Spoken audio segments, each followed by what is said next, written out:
Welcome, Pathfinders, to the Find the Path. What are these things? Share lore? Research check.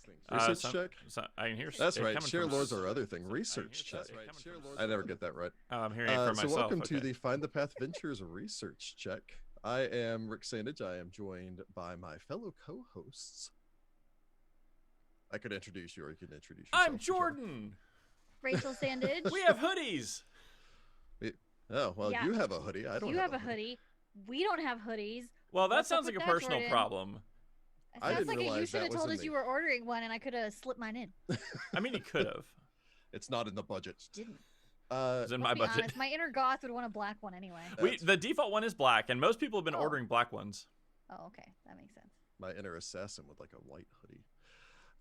Yeah, so actually we're not here to sell hoodies today, however. Although if you want to buy a hoodie, I'm sure we've got them somewhere. We have merch. We do have one? We do have merch on our We're website. actually here today to talk about the Pathfinder 2 beginner's box. I would point to it, but I always point wrong. Jordan, point to the beginner's box. Beginner's box is over there. Over there. Okay. Over there. Overdar. Over there. So Did I do it right? Let's find out. I don't Yes, you did it right. Yes, I did. No, I don't.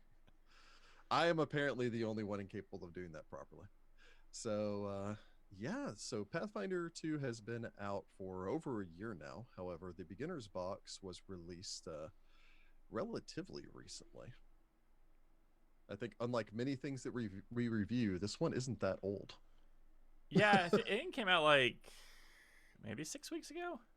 Yeah, not too long. Yeah, not too so long back. for us, that's pretty recent. Yeah. So yeah, we figured Time we'd does take not the time no longer exists. Not for us. It's collapsed into a singularity. So we figured we'd take the opportunity to talk a little bit about our thoughts on the beginner's box, our professional opinions, not as really Pathfinder 2 beginners, because we've kind of been toying around with this system for some time now. I But mean, we had like a little mini series, you know. technically the whole world are beginners of Pathfinder. Mere infants.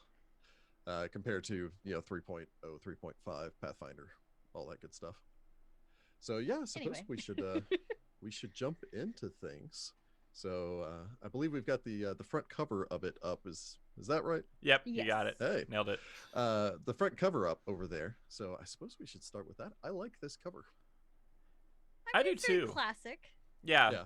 It's very much that classic like pairing of the two equal sides and then the big bad in the middle. Like, I like it. Yeah. It's I just continue to love the art. This is this product of course is no exception to having amazing art. Top and Yeah. bottom. I also like to small spoiler for something ahead. A green dragon does show up in the adventure in this box. I believe it is a wormling. It So I is. like to think that that's their telling of their fight against the green dragon, but actually it's about cat size. Yep. You gotta exaggerate. Yeah. Otherwise, Hey, it's you know not a what? In the story worth continuing the telling. adventure, they could have Mama come for the baby that you murdered, and then there's your big one. That's true. That's That is true. True and depressing. Yeah, and it plays a bit of an homage to the first one, the beginner's box for Pathfinder 1, since that was also them fighting a dragon, although in that case it was a black dragon, and I think it was a little bit bigger. I want to say it was Yeah. definitely bigger than a cat. Yeah. But it's that quintessential Dungeons and Dragons thing where you have a dungeon and there's a dragon. So Yeah. Except I for, mean, they tend to go hand in hand. it's true. Or claw in, I don't know what dungeons have, portcullis. Claw and portcullis. So that'll work. Okay. So yeah, and I suppose cracking open the box, it is I found that it was contained a lot more in here than I initially anticipated it actually having. I was pleasantly surprised to see so much stuff put in the box. I didn't really have anything to compare it to, so I thought it was, pretty well rounded, all things considered. Thought it was good. Well, I mean, so the Pathfinder 1E beginner's box was very much focused around it simplified the rules, it gave you an adventure and a path to get people to play the full game. So basically it said, hey, for the first session, take out this, then slowly add this, and this. So it put a lot more on the game master, and there was nothing to continue the adventure afterwards. So the thought was the beginner box, you do it, and you immediately graduate to the full game. This, however, is much more geared around if you just need to get started. This is kind of the all-in-one box that has everything. Yeah. Takes your characters up to third level. It has some continuing the adventure kind of, hooks for how to make the game further. It even tells you like about Otari, where the adventure takes place. There's a little like kind of gazetteer, like, who's who and everything, which like I said, is a lot more than you got in the first edition one. Yeah, it hooks you and then it keeps it going, which is nice. Yeah, and we'll get into that in more detail here in a little bit. Yeah. So I suppose to I guess dive into what all is in the box. It comes with a box, which holds your stuff. Which, if you have a Pathfinder cat, the cat will get in the box. Sure. So beware. Yes. Even if it's not a Pathfinder cat, any cat, really. I mean, any cat, but I figure, Pathfinder cats are more likely because they'll see it and think, "Oh, mine." So keep it away from your Dwemer cat. Yes. It comes with dice, which is nice. Yeah. You're all going to be sharing the dice, which is kind of a little, weird, I guess. Yeah. But I'll say something I like about it and then something I disliked about it. So the thing that I liked about it was the dice are color-coded. Mm-hmm. And the books refer to the dice not only by the dice, but also by the color of them, which, generally speaking, it's that common thing where you'll say D8 and someone will grab a D10, or you'll say D20 and someone will grab a D12. So actually having them color-coded is kind of nice. Yeah, it was definitely something that I did in the first edition box when we were Jess and I were teaching middle school kids how to play. So that's kind of my bar is like what it was when we were teaching middle schoolers to play versus what we've got in the box. And we did the same thing where we divvied up the dice in different colors so we could just be like, hey, roll your red one, your blue one, things like that. Yeah. Well, heck, when we were first learning from Rick, we went to the comics book store to buy our first set of dice. And we didn't buy one of the preset ones. We went to the the little bins that had we pulled a bunch of random ones. Different colors for each one. And to this day, I still use my green D20. Yeah, that's your lucky one. That's my lucky one. Yes. Hey, there's nothing wrong with that.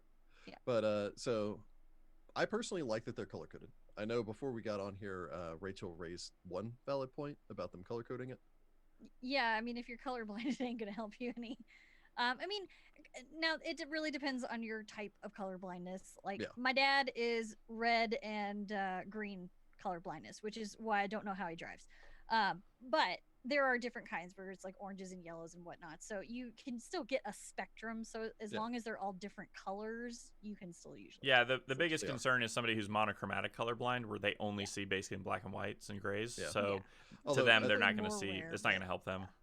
Yeah, although they very rarely just say the red die. It usually says, the D20, and it's the red one.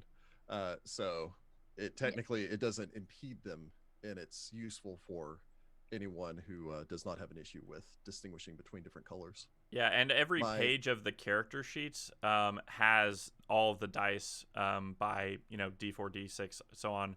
Yeah. On every page, so no matter what page you're looking at, you can easily reference that, which I thought was really nice. Mm-hmm. Yeah. My complaint is that it is a 6 dice set. What? They didn't give you percentile. It does not have the percentile die. Yep. Oh, okay, yeah. I know, because they're moving away from that. I know, but it's the classic 7 dice set. Well, 7's a lucky number, too. Yeah. They should just keep it as 7. Yeah. But or give you 2d6s or something like that. Find more reasons to use the percentile dice. Well, I mean, considering that they moved to flat checks in second edition, there's not really much of a reason to use the percentile dice at all. But, I come from the old school of loving my, AD&D random percentile chances for pretty much everything. It's like, I decided to stay in the cheap in room. Do I get lice? Roll. I mean, I love the percentile dice for the random character creation, because you'd always be like, roll a percentile. Yeah. I have created many a character using that. Yeah. Definitely. So it's a minor gripe, but it was a bit of a gripe. And again, I think they're moving away from that, and it makes some sense. They should have just included it for old time's sake.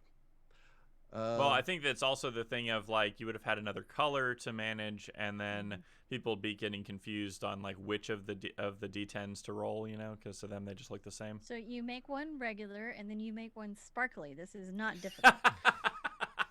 Oh, there you go. are You multiple texture the colors dice. in That's the how you get around the rainbow. color blindness thing, is texturing them. Exactly. There's also the small part where, especially for the intro sheet, that it lines up the dice and it has them, you know, from D4 all the way up. But there's that art student part of me that it bothered me that they didn't do the Roy G. Biv, that it wasn't arranged in the proper color spectrum. It's like, yeah, you came close. You had the red D20. You could have gone with it, but oh well. To be fair, I guess making the D12 orange and the D20 red would probably make it a little bit more difficult to tell them apart. Yeah, you got to have some differentiation in there. Yeah. So after that, we go to the. They provided some 4 pre-generated character sheets in here. Yep. And I think we should mention at the same time, they provided 4 pre-generated character sheets, and there were 6 blank character sheets also included in this. Mm-hmm. So if you're kind of getting people to just jump in, especially if you're doing something like setting this up at a game store or setting this up at a convention, being able to just let people jump in immediately and play it, the pre-gens are a good way of doing that. I think having the blank character sheets there, if it's you and a bunch of your friends you haven't tried, maybe you're first edition player and you're wanting to try second edition, or maybe you're jumping from 5e over to trying something different. Yeah. Starfinder, that you can kind of jump in. You could make your own characters at this point. But I also like that they included 6. 1, in case somebody messes up and just goes, maybe I didn't like what I made. And 2, because inevitably max party size. Yeah, not every group's going to have 4 people. Yeah, that's you'll end up with 2 wizards or 3 clerics or something like that. So what do you think about the pre-gen choice? They went with the classic fighter, rogue, cleric, wizard. I mean, breakdown. you can't go wrong with the classics. I mean, I think it's a good like kind of cross section of everything that you're going to be doing, like doing melee, doing kind of skills with the traps and all of that, healing people / buffing, and magic boom booms. So it hits all the major notes. Yeah, that's the technical term for it. Thank you very much. Yeah. I'm sure. I have no doubt. Just like booping is healing. Exactly. Or whatever context we want to have it be in. I mean, I really like the pre-gens because, you know, sometimes when you're introducing someone to the game, you know, it'd be like, hey, you want to use this to do blah, blah, blah. And they actually put that in the front page where it's like, play a fighter if you want to fight on the front, you know, lines or react quickly, you know, stuff like that. And I really enjoyed that, especially since I still remember when I was getting into 1E and I was just like, I want to completely overwhelming. Yeah, it's almost too many choices, so I kind of like that they're just like, hey, this does this, this does this, this does this, this does this. And when you're at the beginning, you know, that's enough. And when you start playing the game more, you realize that you're not necessarily limited to those things, but it's your starting point. Yeah. So I really enjoyed that. Plus, I'm that person that I like having an example when I'm trying to create my own character. Be like, okay, well, a normal fighter does this, so I want to kind of tweak this, this, and this. So I think it's a really nice, you know, place to begin. Yeah. And hey, it's the beginner's box. Yeah, I also appreciate that the pre-gens are actually put on actual character sheets as far as what the actual character sheet is with this. And it does that nice thing where you have like the 1-pager of your character and then another page of like basically this is what all the stuff is that you have, you know, and it gives it like an ABCD thing, which I thought was really good for accessibility. So it's not color related, so you can easily be like, G is skills and there's the G section, so I know that's what that is. So I thought that was really nice. I also like that they included a bit of the backstory too, because I mean that's what you're going to do with your own characters. So for the pre-gen, it's like, hey, here's an example of what a quick backstory looks like, you know, and you could give people, say, hey, 15 minutes, write something down if they're wanting to create their own, and they could use that as a template, which I think is really good. Yeah.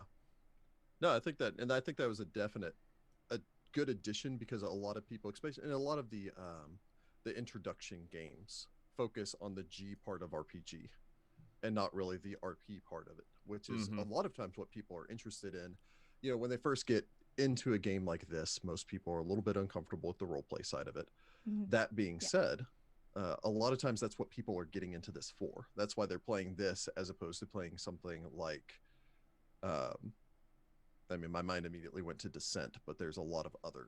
I went to Cards Against Humanity. So. Well, I was going to say there are a lot of other adjacent games where it's, you have miniatures and you move them around the field and you're going through a dungeon and all the rest of that. What was the one from that had the really cool, like quasi chibi anime statue figurines? I can't remember what that was called. I have no idea what you're referring to, but it sounds rad. Anyway. My brain went to 13 really Dead and Drive, and I was like, that is not it. No. Loved that game, though. So good. Rachel's going classic board games. I went adjacent. Way back because the only tabletop RPG I've played is Pathfinder. Yeah. And well, and that's the thing is it's not really a tabletop RPG. It's almost more of a dungeon exploration minigame. And again, it's getting the G part of the tabletop RPG, but it's not really getting the RP part of it. So, I thought that was a good addition, and I found it a little bit, I'm not going to say sad or anything like that. I found it interesting that Sione was not on the list for this one, and that they went with Ezra instead. I think it's maybe just because the wizard's a little bit more classic. Well, and a little bit more straightforward than the sorcerer. Because it's I think it's simpler to explain. You have these slots. The slot disappears when you cast the spell. Then you have these number of spells per day, and you can cast anything on this list. Yeah. And see, I prefer Sione's. I also prefer sorcerer. So I'm definitely a sorcerer person. But it's also it's the classic wizard, rogue, cleric, fighter. Yeah, it's the classic setup. So I understand why they did what they did. Yeah. So after that, I guess coming to a close, I thought the iconics were good. I agree with both of y'all's points about both the backstory as well as the layout, and actually putting on a character sheet makes it a little bit easier as opposed to having it be a different stat block and then you have to learn a character sheet. On the subject of the using 6 dice instead of 7, however, I do like that in the background for the character art on each of these pages they have this reoccurring motif of the 6 dice. It's a nice like little texture that's actually throughout the entire thing. They've got this like dice on the sidebars, which is really nice. Just apparently you're just gonna be seeing those shapes in your sleep after reading through all of this because they're everywhere. It's subliminal messaging. Exactly. Buy dice. I mean, you are never gonna convince me not to buy more dice. Heather and I are both the dice goblins of the group, and I blame Heather because at first I was like, I'm only ever going to need one set to play Pathfinder, and then she was like, yes, but each dice represents a character, and I was like, oh, that's so true. And now I have so many dice, and then I have like certain dice where I'm like, this is for this character. I cannot play these dice with any other character. So we touched on it very briefly, but again, they included some blank character sheets. The character sheets actually, as Jordan mentioned, they have the dice down one side of it. It also has an explanation for what the action symbols mean on each one of the additional character sheets they provided. I'm going to state something, and I don't mean this as a dig against anyone at Paizo. I'm kind of wondering if you and I are on the same page on something. I actually like the design for this character sheet better than the standard character sheet out of the core rulebook. Oh, I was thinking the same thing. It has this minimalist aesthetic that really appeals to me. I actually really like it. No, my other thing is why is the dice and actions and proficiency on both the pages? Like, because typically you have both of the pages out, so I don't understand why they're on both pages. I feel like it's a waste of space. Well, if you're not looking at the PDF version, I believe they're printed front and back.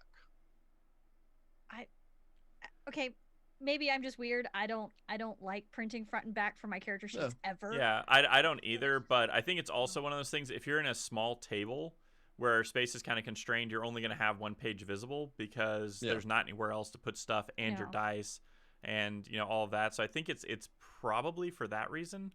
That if you're in kind of a little table. I don't like it. My inner teacher just wants to put it on a bookmark. I mean, it's not on my page at all. Yeah, no, I remember like playing with the kids at school, and it was like the tiny little table that was like barely big enough for the map, much less any of their stuff. And so like they were using like their binders to like put the stuff on. So I think it's good actually, but it's definitely something that, like, unless you're in that kind of a situation, yeah, it's probably not going to be super useful because you can spread out and have the space. I just have teacher brain, and like you have to utilize every bit of your paper because sometimes at certain schools you had to buy your own paper, and so having it on there twice, it's like just no. I could put more things on there. I would love it if Paizo put out that character sheet, but without the sidebar on it. Yeah. So I actually really like this character sheet. It feels more like 1E, and it's easier for me to transfer my brain. Like, okay, here's where my skills are. Here's where, like, I totally There agree. is very little wasted space. Yeah. Yep. And for the efficiency and the minimalist side of me, that appeals a great deal. Yes.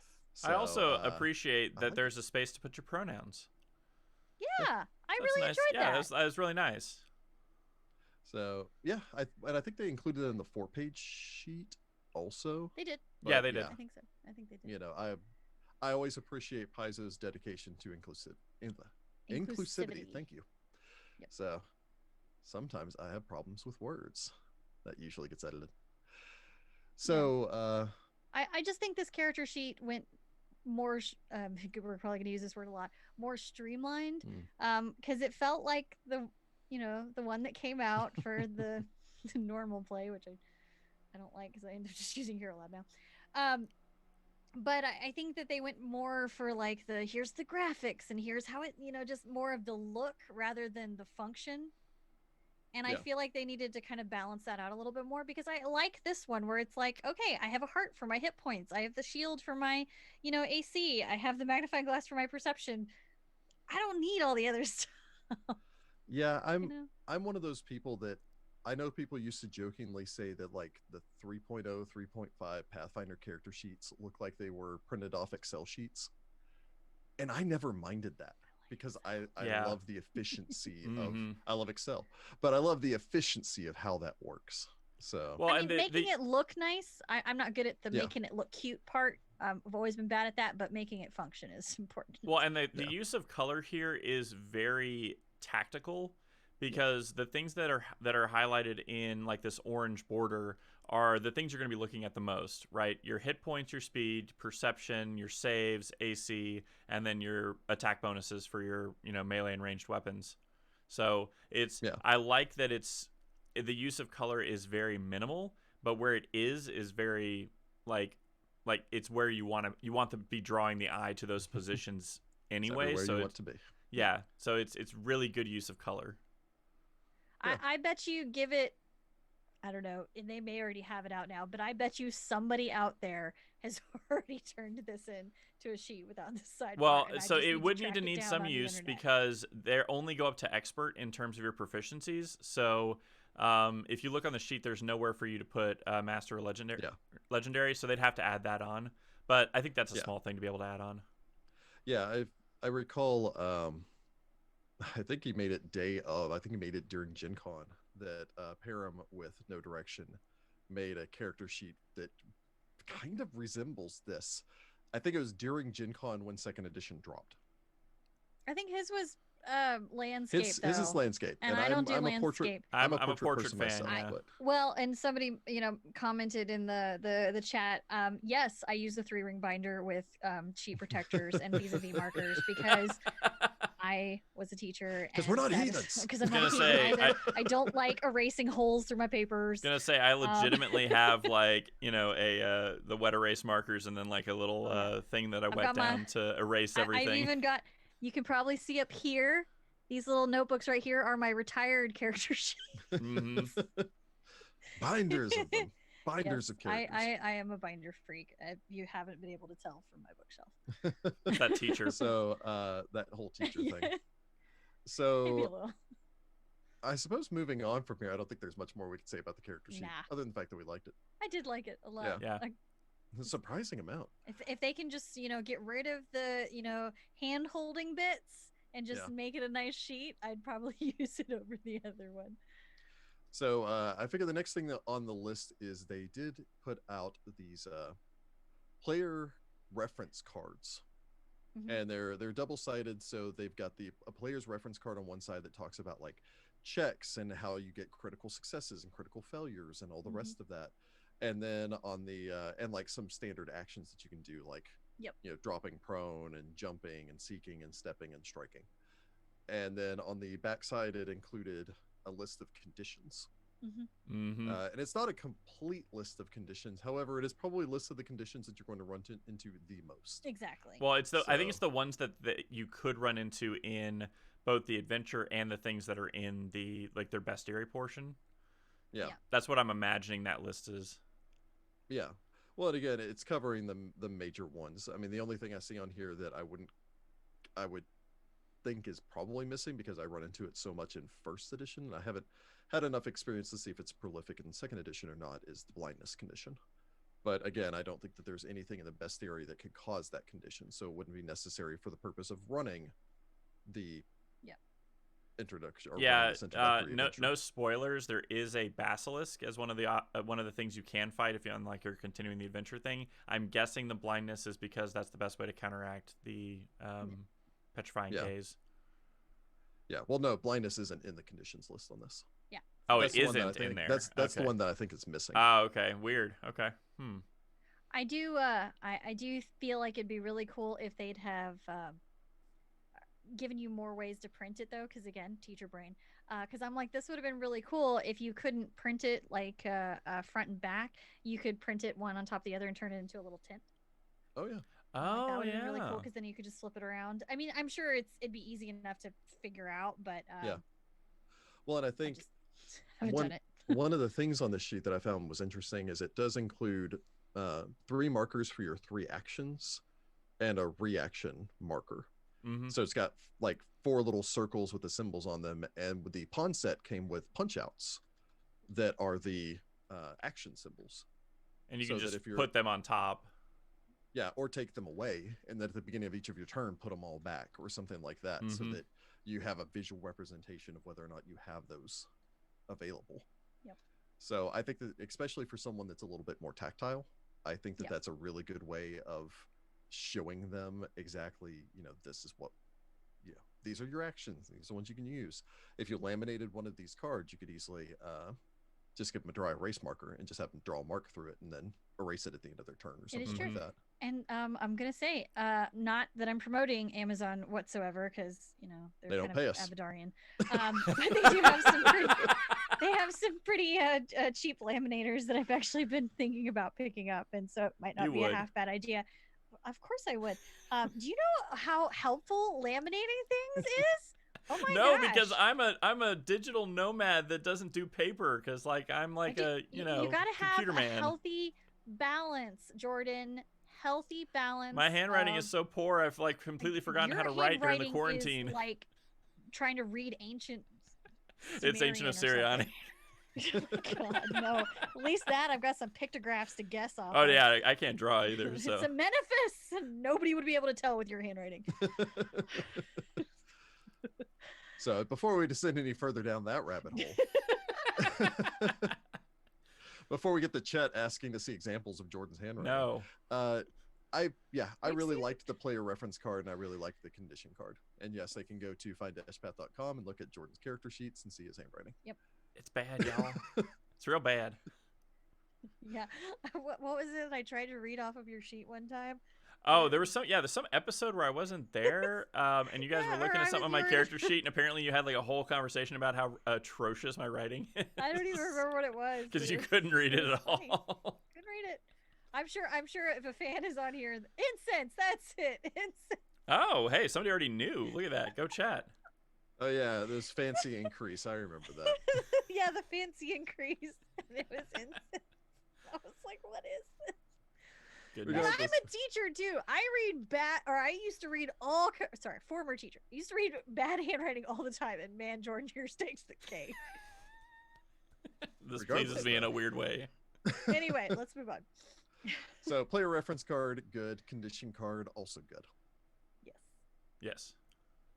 Agreed. So, from there, we just touched on this a little bit.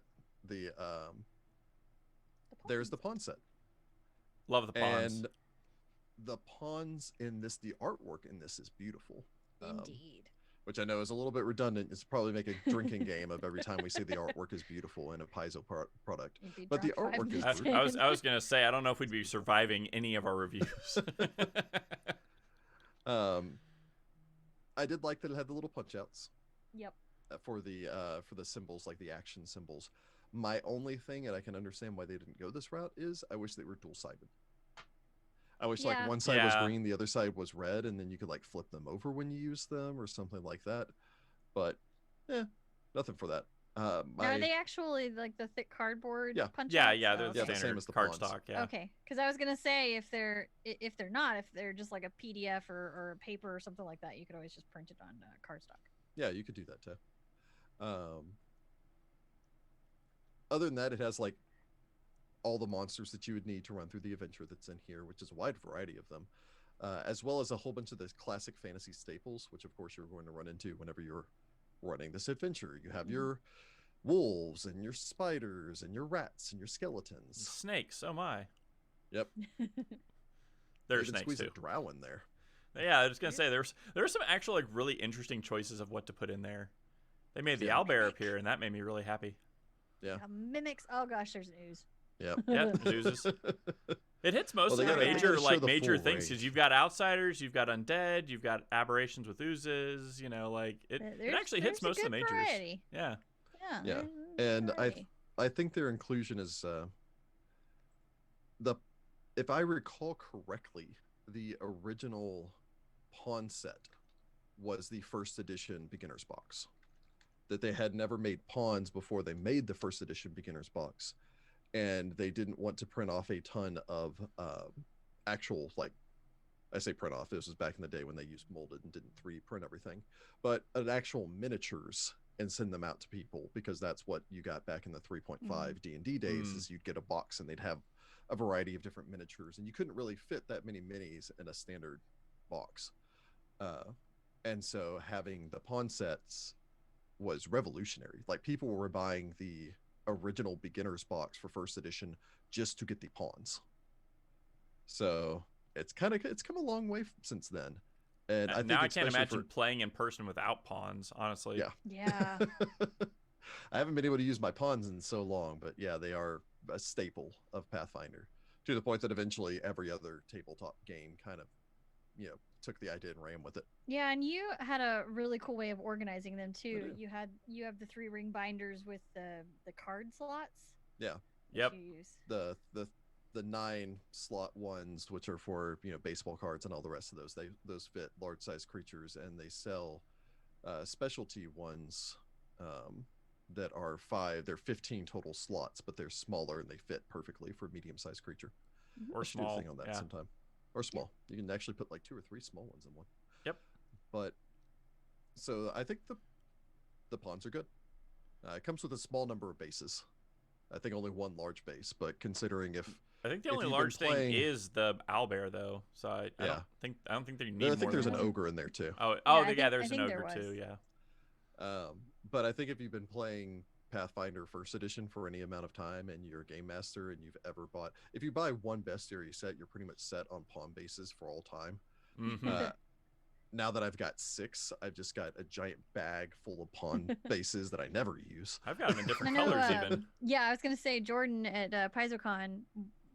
I don't even remember when. A couple but you years bought the ago. red and green ones. Yeah, I've got it was red a couple and green years ones. ago for sure. Which was really great, except for our friend Ross's colorblind. I was gonna say except for Ross. Yeah, so we added. You guys added the letters. Yeah, so on the bottom of RNG all at of the them, bottom, if it doesn't have anything, it's black. I put an R and a G for red and green, so he can still use them. Yep. I like that you say our friend, fellow member of the crew. Well, he's our friend too. He's also a friend. He is also our friend. He's our friend first. He's a friend first. That's true. I want to mention one thing. I could mention it elsewhere, but I'll go ahead and mention it here on the pawn set. And I don't think that there's a way that we could easily show this to the audience, but oh well. The Pugwampy is stupid adorable. It's my favorite art, hands down. Like, there's great art in this, but like the Pugwampy is a derpy dog person. It's amazing. He's got the blepping tongue out the side. It's everything I want. Everything. I want to adopt that Pugwampy. I'll deal with bad luck. I have a love-hate relationship with Pugwampy. I know. I'm like traumatized, but also it's so cute. They kicked my butt in our first adventure path. Oh man, did they kick my butt. But yeah, it looks like if a rat terrier somehow had a child with Ed from The Lion King. Oh my gosh. That's it's just like true. Yes. Anyway, so just wanted to mention that as my favorite piece of art in this entire I heartily agree with you. And the last thing really to mention before we get into the booklets would be the flip mat. And it's a dungeon. Yep. Yeah, I actually really like the look of it, because sometimes it's, especially if you haven't played, very much, it's really hard to envision everything. Sorry, I've got a coned cat coming in the vision here. But I think it's really good to kind of help picture what's going on and where you're going exactly. I think it'd be really cool if you just got like some black paper and covered up areas, and then you could slowly reveal. Yeah, that was the one thing I did feel was missing with the flip mat. It does say in the guide for the GM, it's like it's okay if they can see everything because they're not going to know what's in every room.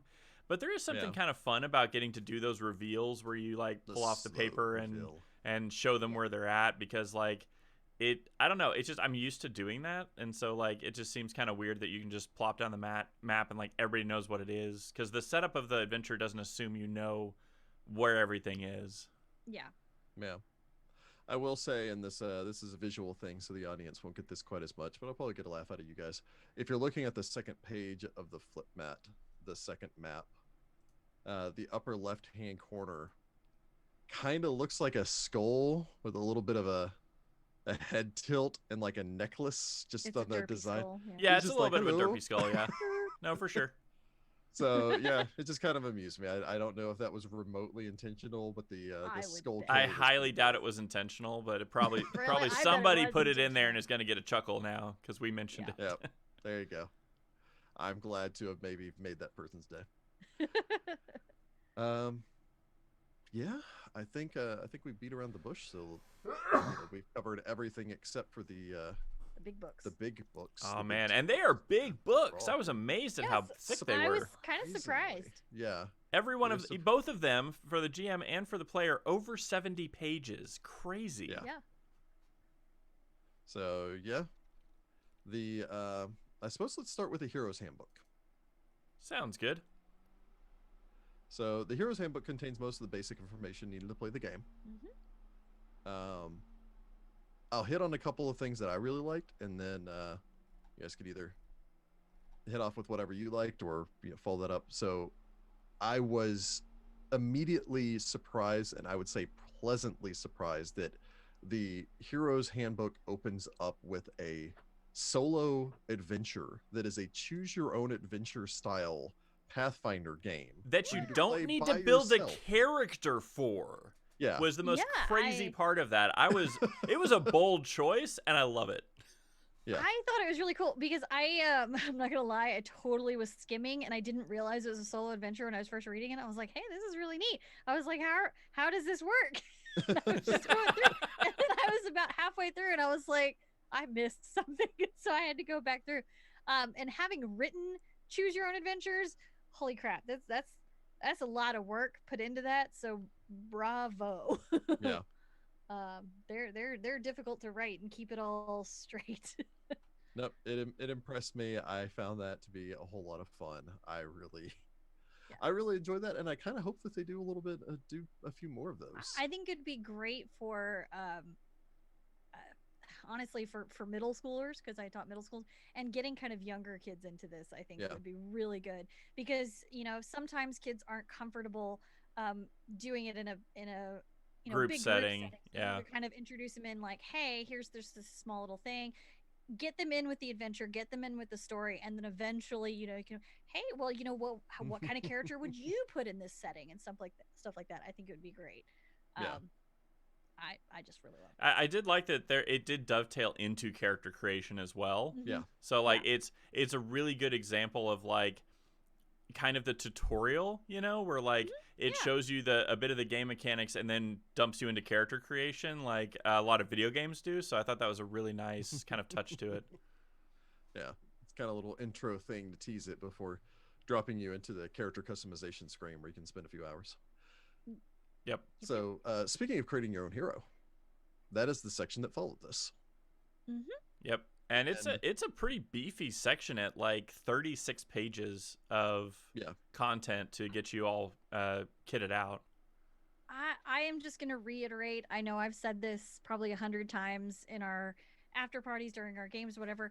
I have thoroughly enjoyed the revamping of the character creation process because I'm not going to lie. If I still have to make a Pathfinder 1E character, I still go to Rick and I go, this is my concept. How do I make this happen? Because there's just so much. And I know that he's an encyclopedia, so he'll be able to find everything quicker for me than if I try to dive through.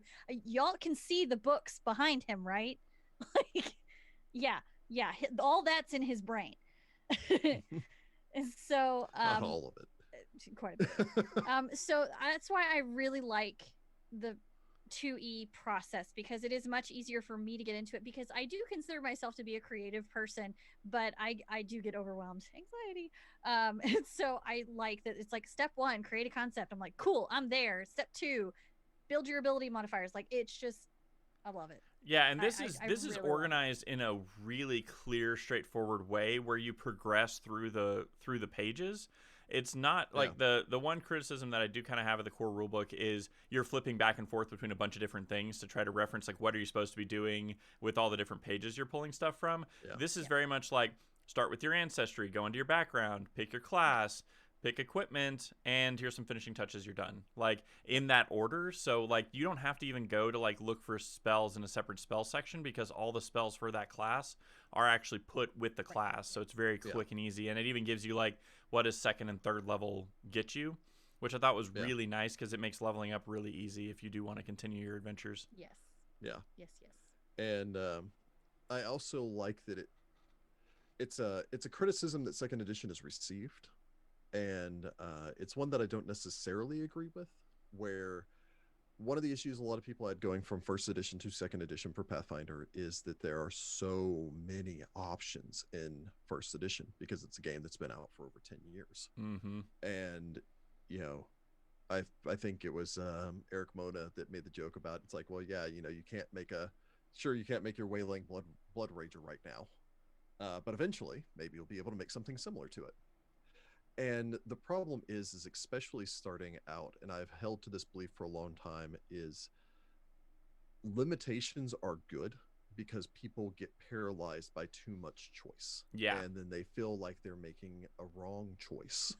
They feel like there's always that thought process, and this even affects me, where I'll look at something and go, that's a feat and I like that feat, but is that the right feat for this level? Is that the right feat out of the 200 feats that I could choose at this level?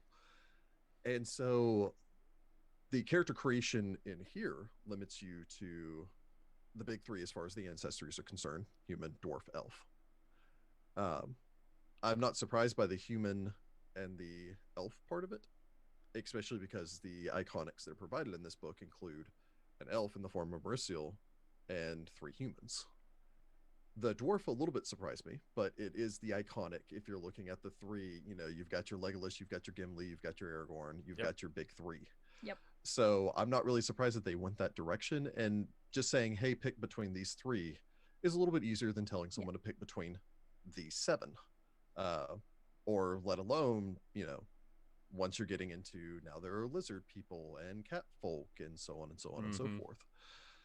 The backgrounds, I believe it included 7 background options, which are a variety of different good background choices for you, including, you know, standard criminals and farmers and things like that. Acolyte, criminal, deckhand, farmhand, scholar, or warrior. Yeah. So, and it fits well with the classes as well. So there's not really a bad choice on those, which I like. And then, you know, you get from there and you go into your class selection and you get to choose from the big 4. So cleric, fighter, rogue, wizard. And so it's all information that would be useful already with the iconics that are provided, but it's also giving you, these are the pillars These are the 3 ancestries that are kind of the pillars for they're the most populous ancestries. Not necessarily the most populous considering goblins, but they're they're kind of the iconic Goblins ancestries. are like rabbits. Yeah. It's true. Leave them alone for a little bit. Come back and there's 5 more goblins. Make it, Ted. This Make one's it, bouncy. That one has a squealy Nord. So I think that their selection, their options here made a lot of sense. And I like, and I might be jumping a little bit ahead on my notes here. The book, everything in this beginner's box uses the rules from the 2nd edition core rulebook with no adjustments. Yeah. Which is, they're I not think, giving you all the feats, but it's not in 1st edition you started out and they said, okay, well here's rules that are akin to the rules that you'll eventually be using, but we're not going to give you the grappling rules. That's too complicated. Yeah. Here's a dumbed down version. Now you have to relearn the game once you actually decide that you're going to start playing the main game. And I think it's a really good comment on 2nd edition's, organization and how they have put the rules together, that it is simple enough that yes, there are additional things that are put on with feats and all of that, but if you actually remove just like some basic stuff, you can still play the game with the full rule set. It's that, it's that simple. What you're adding on is really the complexity of new rules and new abilities because of feats and because of spells and things like that. Yeah. And I think it's something that Paizo has learned from, because I think that was a valid criticism for the 1st edition box set, that you had to teach people to walk all over again, or you had to break people of assumptions where, I've been playing this game for so long that I still sometimes my brain just goes, this is the way that this worked in 3.5. Yeah. And I just make an assumption. Yeah, you and Heather both do that. And so being able to break that cycle and just go, you're starting out, you're playing the game, and you aren't playing a dumbed down version of the game or simplified version of the game or anything like that. And it's like, no, you're playing the game. It might be the game without as many options to choose from, but you're kind of showing up at the drink machine and going, Coke, Dr. Pepper, and Sprite are fine. I don't need, to be able to be a mixologist with 42 different flavors of drink. For those of you who like your cherry Coke, that's fine. Yeah, but I'm going to say cherry Coke is kobold. But I'm just going to say, you can't just buy a cherry Coke. You have to go get a regular cherry Coke and then add the cherry. Just saying. Yeah. So, I don't know if you guys have any other views about the character creation rules, the way they handled that. Go ahead. I thought it was overall good. I was actually kind of surprised with how much equipment you actually got, and you actually get a fair selection of stuff. Like it's not just like, here's some rope, here's a dagger. It's like some actual stuff that I was like, wait, they put that in this game? Like in this? It was actually pretty surprising. Yeah. Well, and that's I'll go on a minor tangent here. And considering that I introduce both of you to the game, you can give me your own feedback from the other side of the table here. I know a lot of people are under the impression that when you start someone out, you should hand them a pre-gen and have them go. And I have never believed that. And in large part, that's because I sat down with Rachel and Jess and Jordan in my tiny 600 square foot apartment in my tiny, tiny living room around a little coffee table. And I distinctly remember it. I made pizza rolls, and we sat there and made characters for 4 hours. We made characters. We all ordered pizza. That's fair. And it took forever. Yeah, because it took like 4 or 6 hours. Yeah, I gave, but the thing is that you then made a character that is yours. Yeah, and I think that that's something that's commonly overlooked when people are introducing someone to the game, is they're introducing the idea of, okay, this is the game and these are the mechanics and all the rest of that.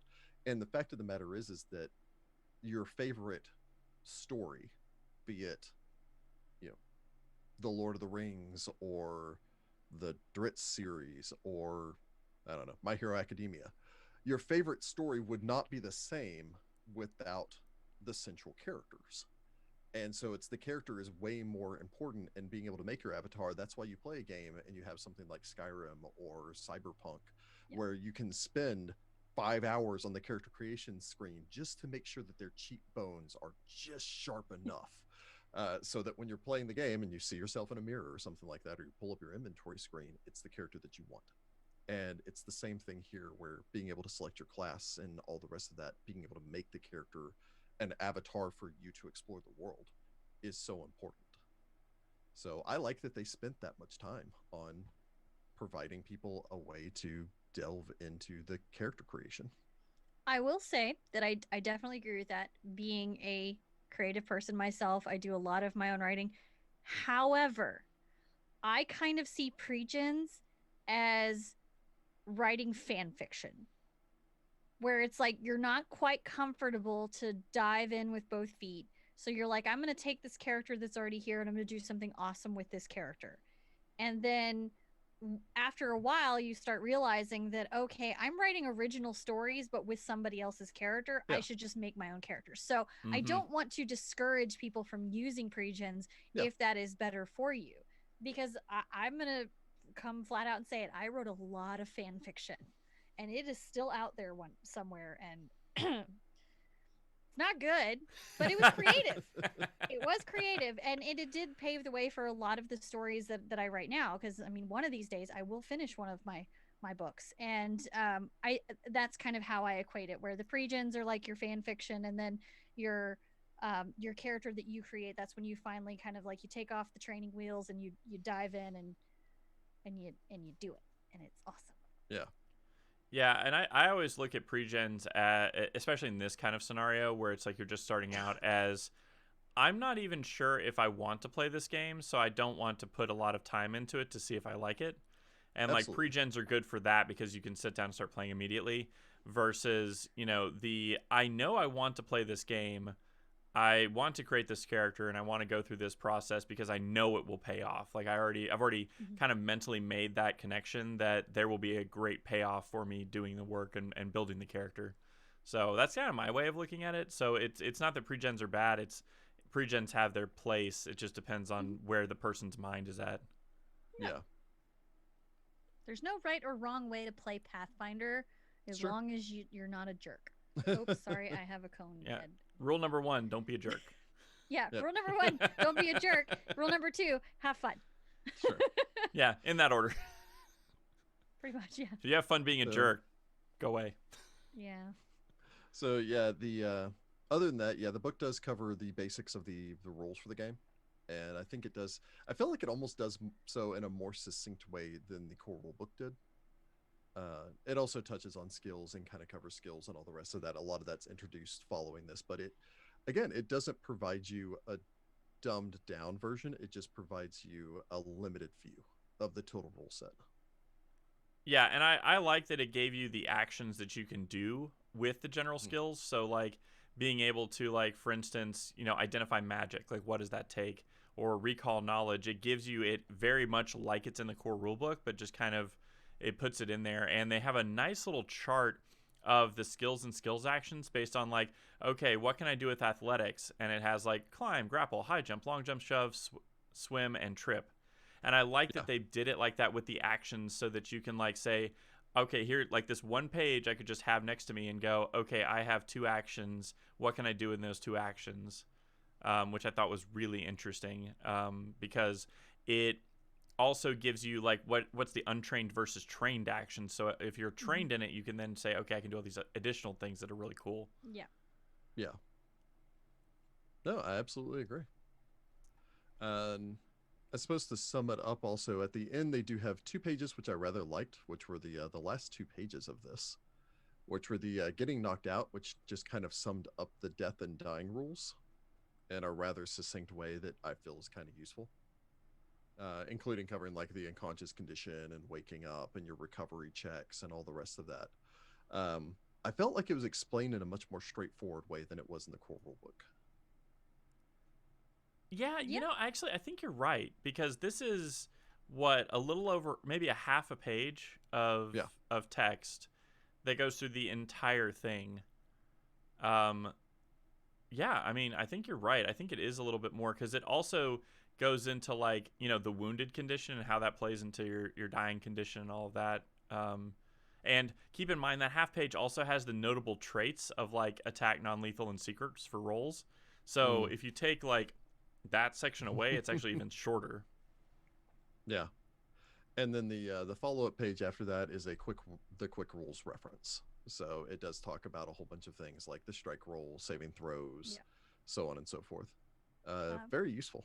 My only complaint about these 2 pages is I hate the weird ombre effect that they have going on in the corner, because you can't read, or I mean you can read it, but it makes it very difficult to read the text where this weird blue ombre section is. Yeah. It looks cool, but I honestly skipped over that section because I was like, this hurts my brain.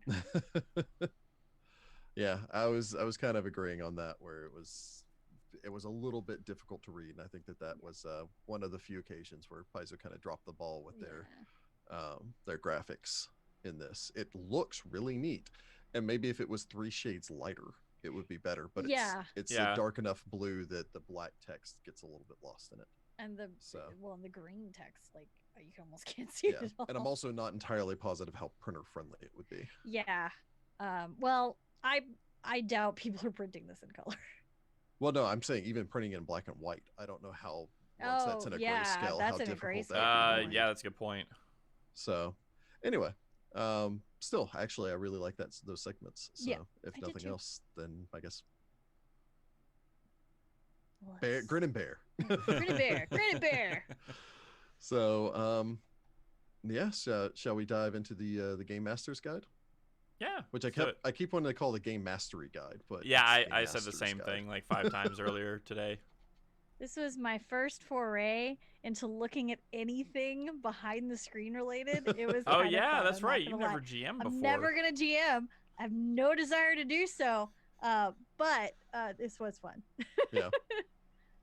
Get an idea of what you're looking at all the time, all the time when you guys are like, oh, I want to ask about this random thing. I'm like, I have to flip between these 4 different pages.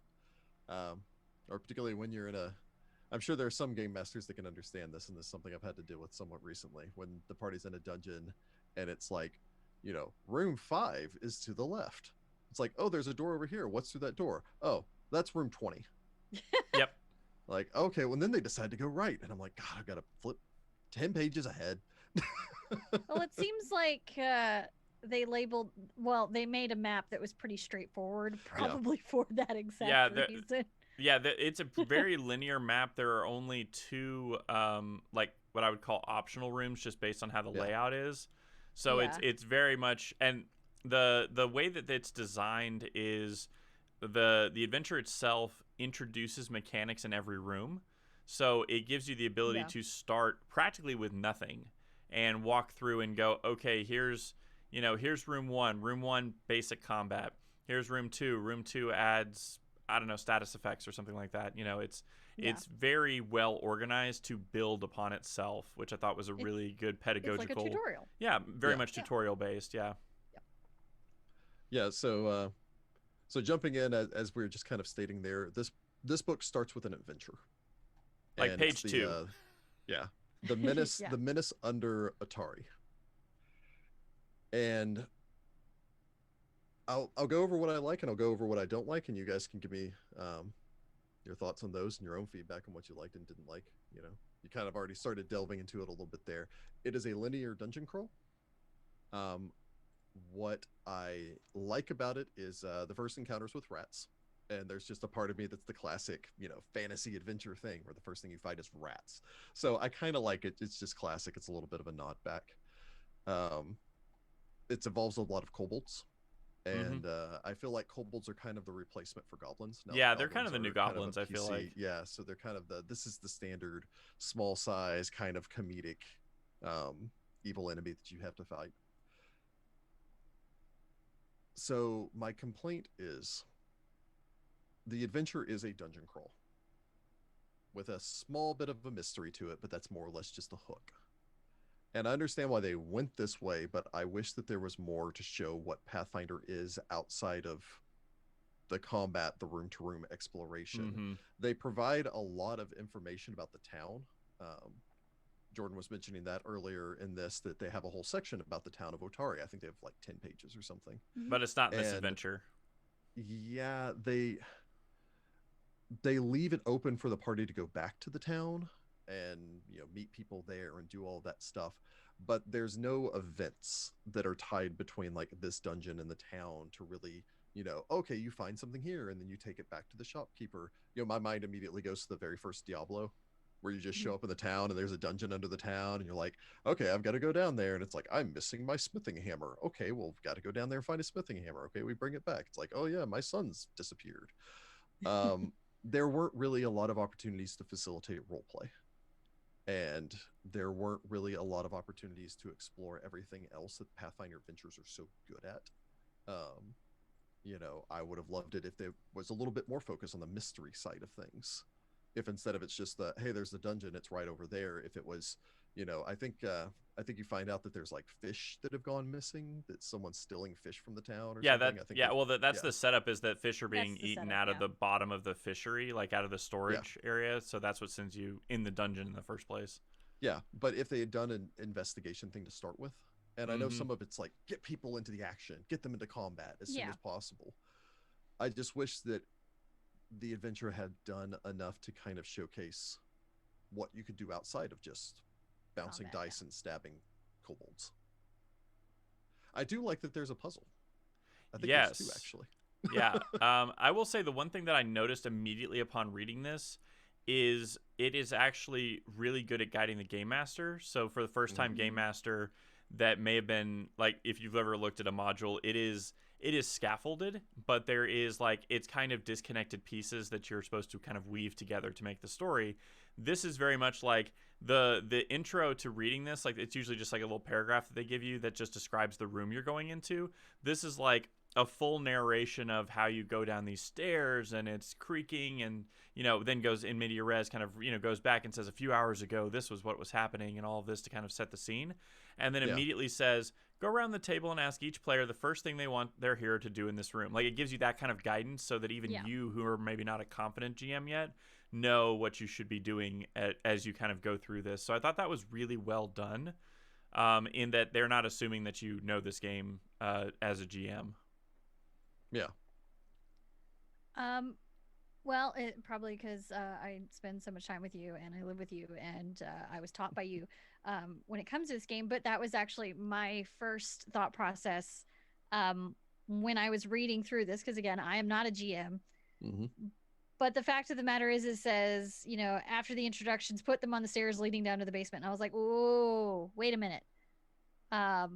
Where's the role play? Where's the introduction other than, hey, here's my character? Like, where's the intrigue? Where's the there was that paragraph setup, like Jordan said, but I felt like there could have been a little bit more to build it up to encourage the more role play side of it. I think it would have been nice if they'd had like an option section here, like if you have players that are more role play centric, and then maybe have one that is more, and I say this with the most love possible, but the more murder hobo track, because there are different kind of players. I'm not going to bash on players who are more the action focused, because there's all kinds, and you play how you play. Okay. Yeah. But that is probably the one thing, is that I felt like I was kind of missing out on the role play part a little bit. However, I am going to piggyback on what Jordan said. I did like the way this kind of guides GMs. Like, if I were ever to jump into it, which I don't want to, I did like how it said, give them hints or ideas by saying, do you want to open the door, or who wants to look for hidden treasure? I'm like, honestly, I would be so nervous as a GM. I'd be like, what do you want to do? So I like that that they kind of give those little, ask them boss? This. So it's like, not only are they kind of helping your players, but it's also kind of helping you as the GM too. Yeah. And so I really liked that it kind of had that, but I do wish there were, like, they have the elements of role play that you can put in there, but I do feel like they could have, just stuck a few, hey, this would be a good opportunity for your players to talk about blank, and I think that would be kind of cool. Yeah. So just to have a counterpoint, I totally agree with this, but just to have a counterpoint, when Jess and I were teaching the kids, the role play was literally the hardest thing to get them to do. Yeah. I feel like that's what I mean is, like a lot of players do really well at the combat side of stuff, because that's similar to a video game. You walk up, you hit the smash button, you smash, And it's when you get into the social conversation stuff, it's a lot harder to get, like, I have to figure out what my character would say, not what I would say. Like, it's a whole different thing. And so I think that this is probably kind of one of those things where it's kind of trying to appeal to that lowest common denominator of players who are, again, still trying to feel it out and not yet good role players. So it's also probably trying to keep it going. Like, I don't know how long this is supposed to run, but I feel like the role play could bog it down potentially. I think according to the back of the box, 60 minutes. Well, 60 minutes to go through all this? No way. Come on. I still go into, you can take the teacher out of the school, but you can't take the school out of the teacher. Because, I look at like these scenarios and I'm like, okay, I would have my students, create a background, and then I would have them, write a scene between two characters. Like, I would use it to like teach characterization. I'd use it to teach conflict. I'd use it to do all this stuff because like my nerd brain is just like, that's what I would do with it. And why didn't I have any teachers like you when I was in school? I might have liked school better. Yeah. Hey, I'm not a teacher anymore.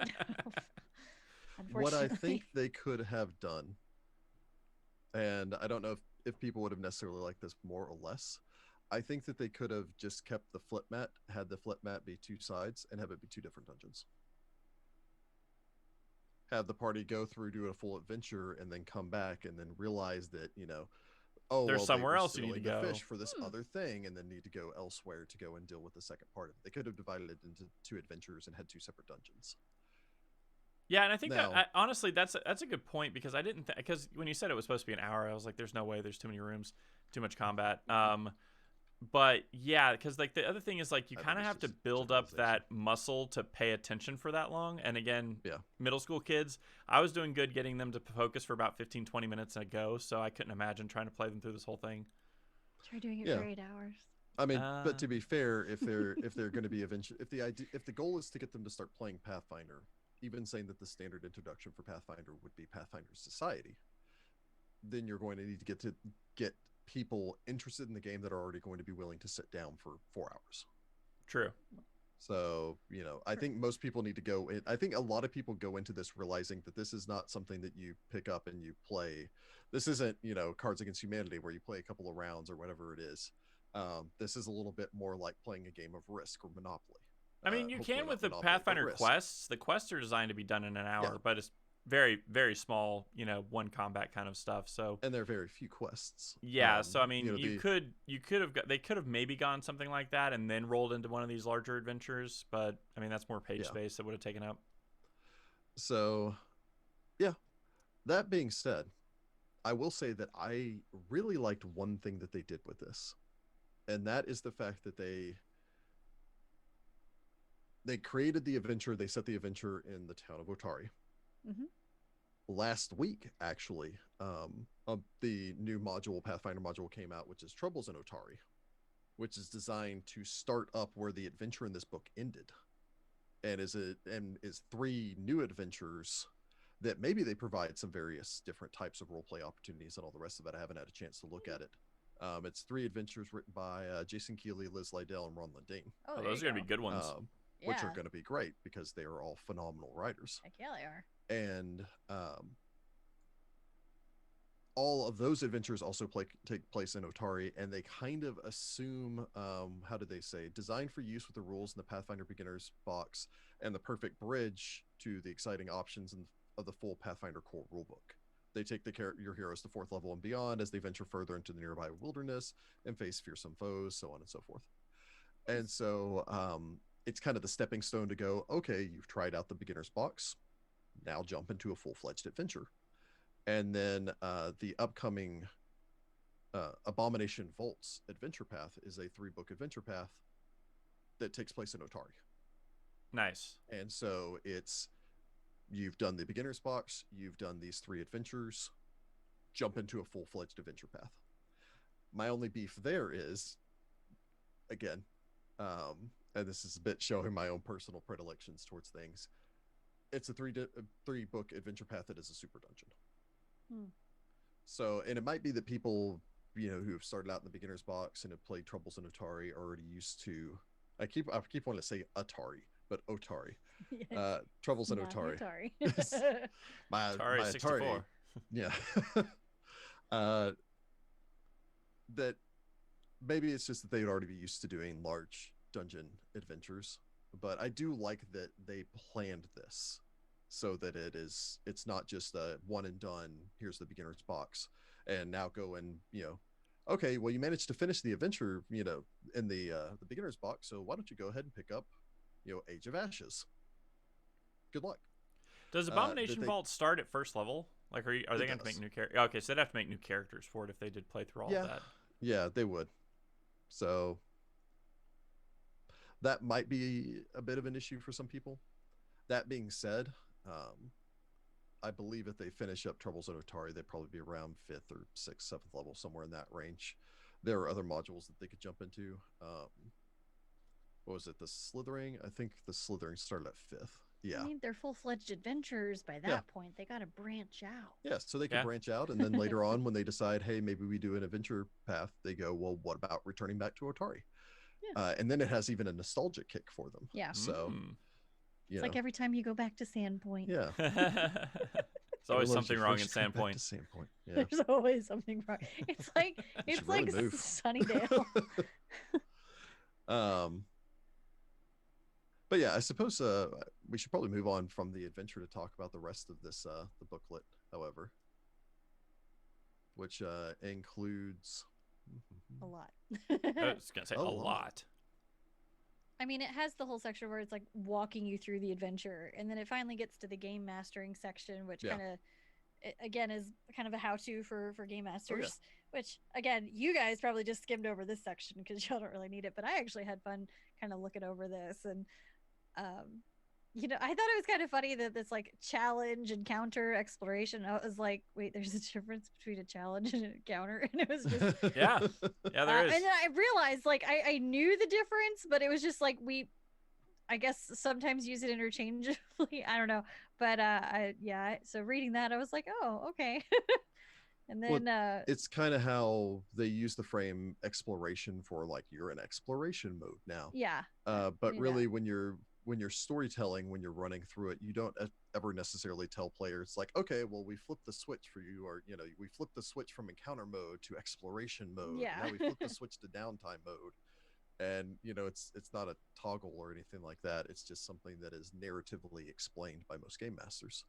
And so, codifying it is useful, especially when someone is trying to learn the ropes.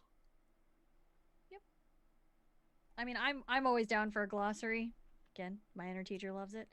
I do like how they broke up this section, where it was like, planning a session, starting the session, what kind of adventure you want to actually do, what kind of supplies you should actually have. Now, granted, it's a little bit too bad that, they didn't factor in the fact that we've all gone digital, because I think it would have been interesting for them to have like a, hey, if you cannot meet in person, how to kind of accomplish this all, online, or some advice.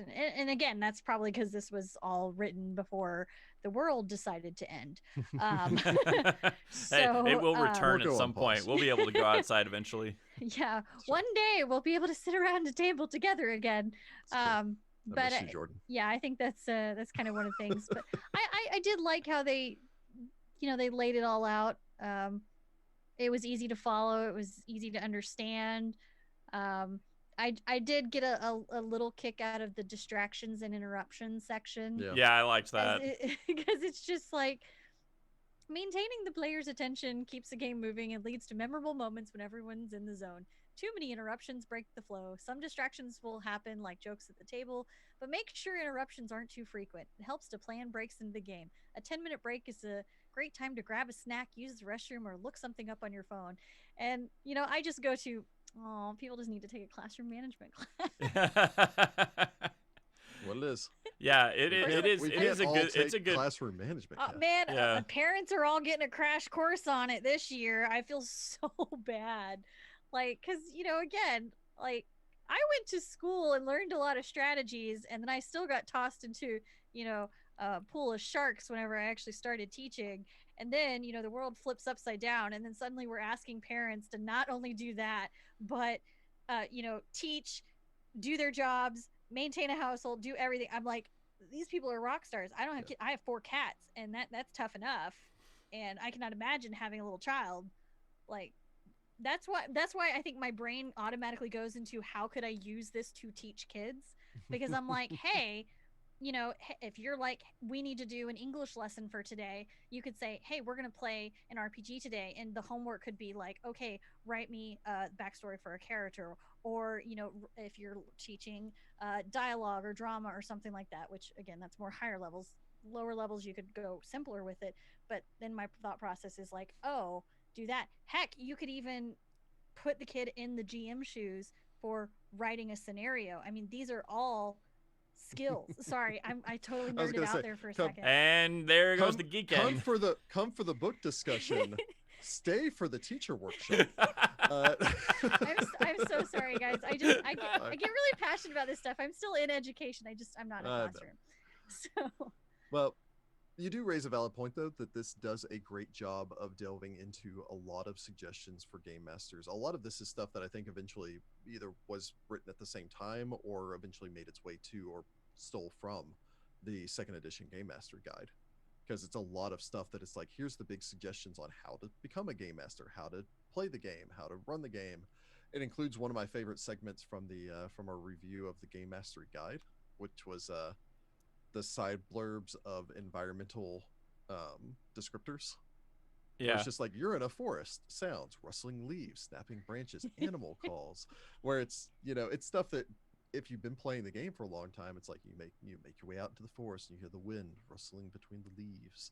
In the distance, you hear the sound of a hooting owl anticipating the come of twilight. And again, how to write tone and mood. Sorry. Yeah, exactly. So I like that they included all that in here because it feels, I guess the easiest way to phrase this is, this book does not feel condescending or even really hand-holdy.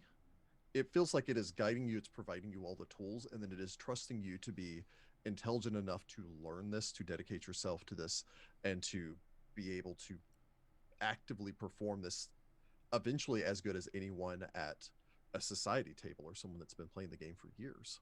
Mm-hmm. And I like that it doesn't do anything in half measures. It goes, we're going to give you every tool that you need. Yeah.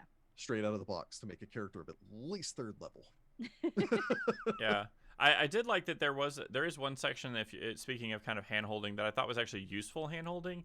So there's a section called Using the Rules, and it has bullet points of some basic kind of like rules of the road to just help you make snap judgments, which I thought was really good, especially the last one, which is when the heroes fail at a task, look for a way they might fail forward, meaning the story moves forward with the negative consequence rather than the failure halting progress entirely, which is huge when you're just getting into GMing and you think, well, if they don't do this thing, then I don't know what happens.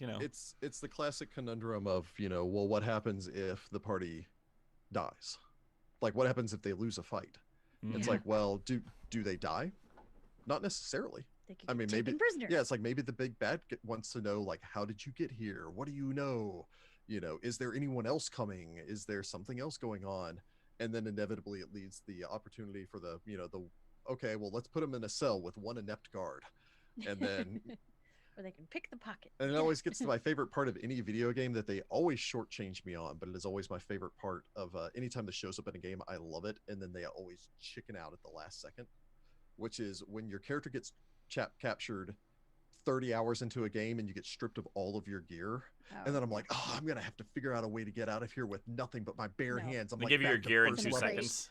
Right, and then it's in a crate 3 feet down the hallway. And it drives me. The one that sticks in my mind the most is the Dragon Age Origins. It does that to you. And that one, at the very least, they split all of your character's gears up into numerous crates. So like you'd get all of your gear immediately, but all of your other characters would be running up and punching people in the face until you find each person's gear. But I always love Red Dead Redemption at least had a mandatory stealth scene where you had to sneak past all these guards to get out. That tends to be the alternative. It did a whole thing where it's like, it's like a daring escape kind of a thing, and then you get your gear and you can basically sneak off and literally sneak off and not kill anybody, which I thought was very against that game, because that game's all about shooting people. So but this does I was gonna say, isn't there like a Metal Gear game where you have to run around naked? Yes, there is. I've never actually played them, Metal but Gear 2. I watch enough outside Xbox. I was gonna say that definitely happened. That's Metal Gear 2 with Raiden. But there is an entire section on building adventures, talking about environments and hazards, things like that. It's got a magic item section because, again, there's a whole bunch of like items, standard gear that you see in the player section, and this includes a whole bunch of here's magic stuff. There's a giant creature section, which is something like 30 pages. There's a lot of monsters in here. Yeah. And it even covers things like identifying creatures and all the rest of that stuff. Like, again, it provides you all the information you need to play the game the way it is intended to be played. So that if you jump into another adventure, if you decide to go, you know what, I don't want to pick up the next adventure is the Trouble in Otari, I want to skip straight to the Slithering, then you already know the basics and can kind of jump into it. Then there's a section on Otari, and yeah.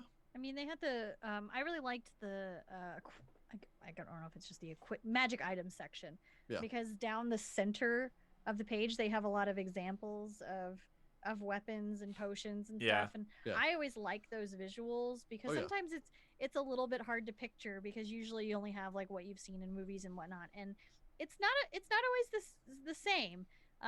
I love going on Pinterest and like typing in adventurers pack and seeing like what everything would look like and stuff like that because I think it helps. But I really liked how that they had the art like embedded within it. Yeah, which was really cool. So, well, do we want to get to some of our questions? Yeah.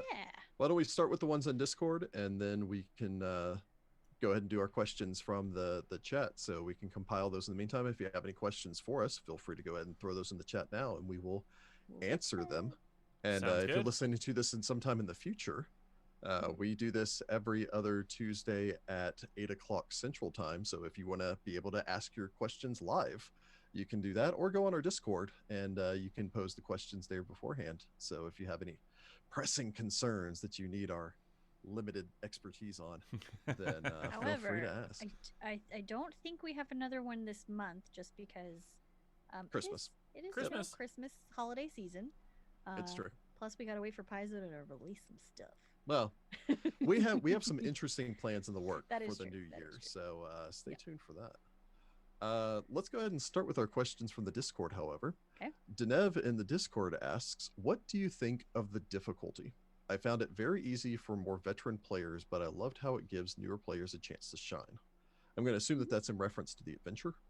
Probably. Just looking it over, I have not run through it.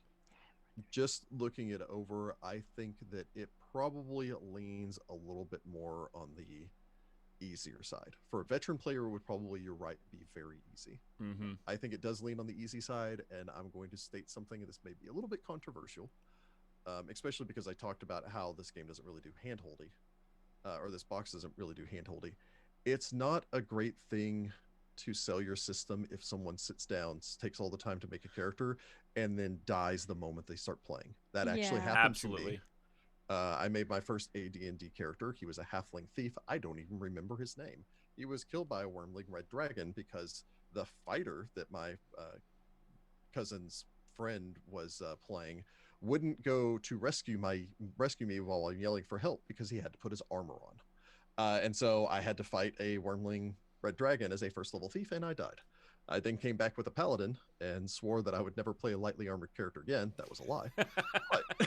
And I can still feel the animosity. But that's a wound that cuts deep. I was willing to push through that, even though I spent 4 hours making that character.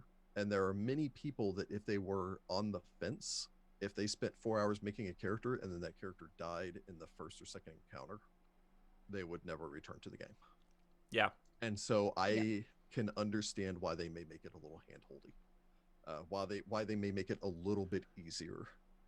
And even, from a GM standpoint, you don't want to bring all of your friends over and spend all the time learning this game to then just discourage them from playing it. It's the reason why if you're trying to introduce someone to video games, you don't start with Dark Souls. Yep. I was about to bring that up. Be like, do not start with Bloodborne. Yeah. No. It's a little bit easier if you start with like Super Mario World. Yep.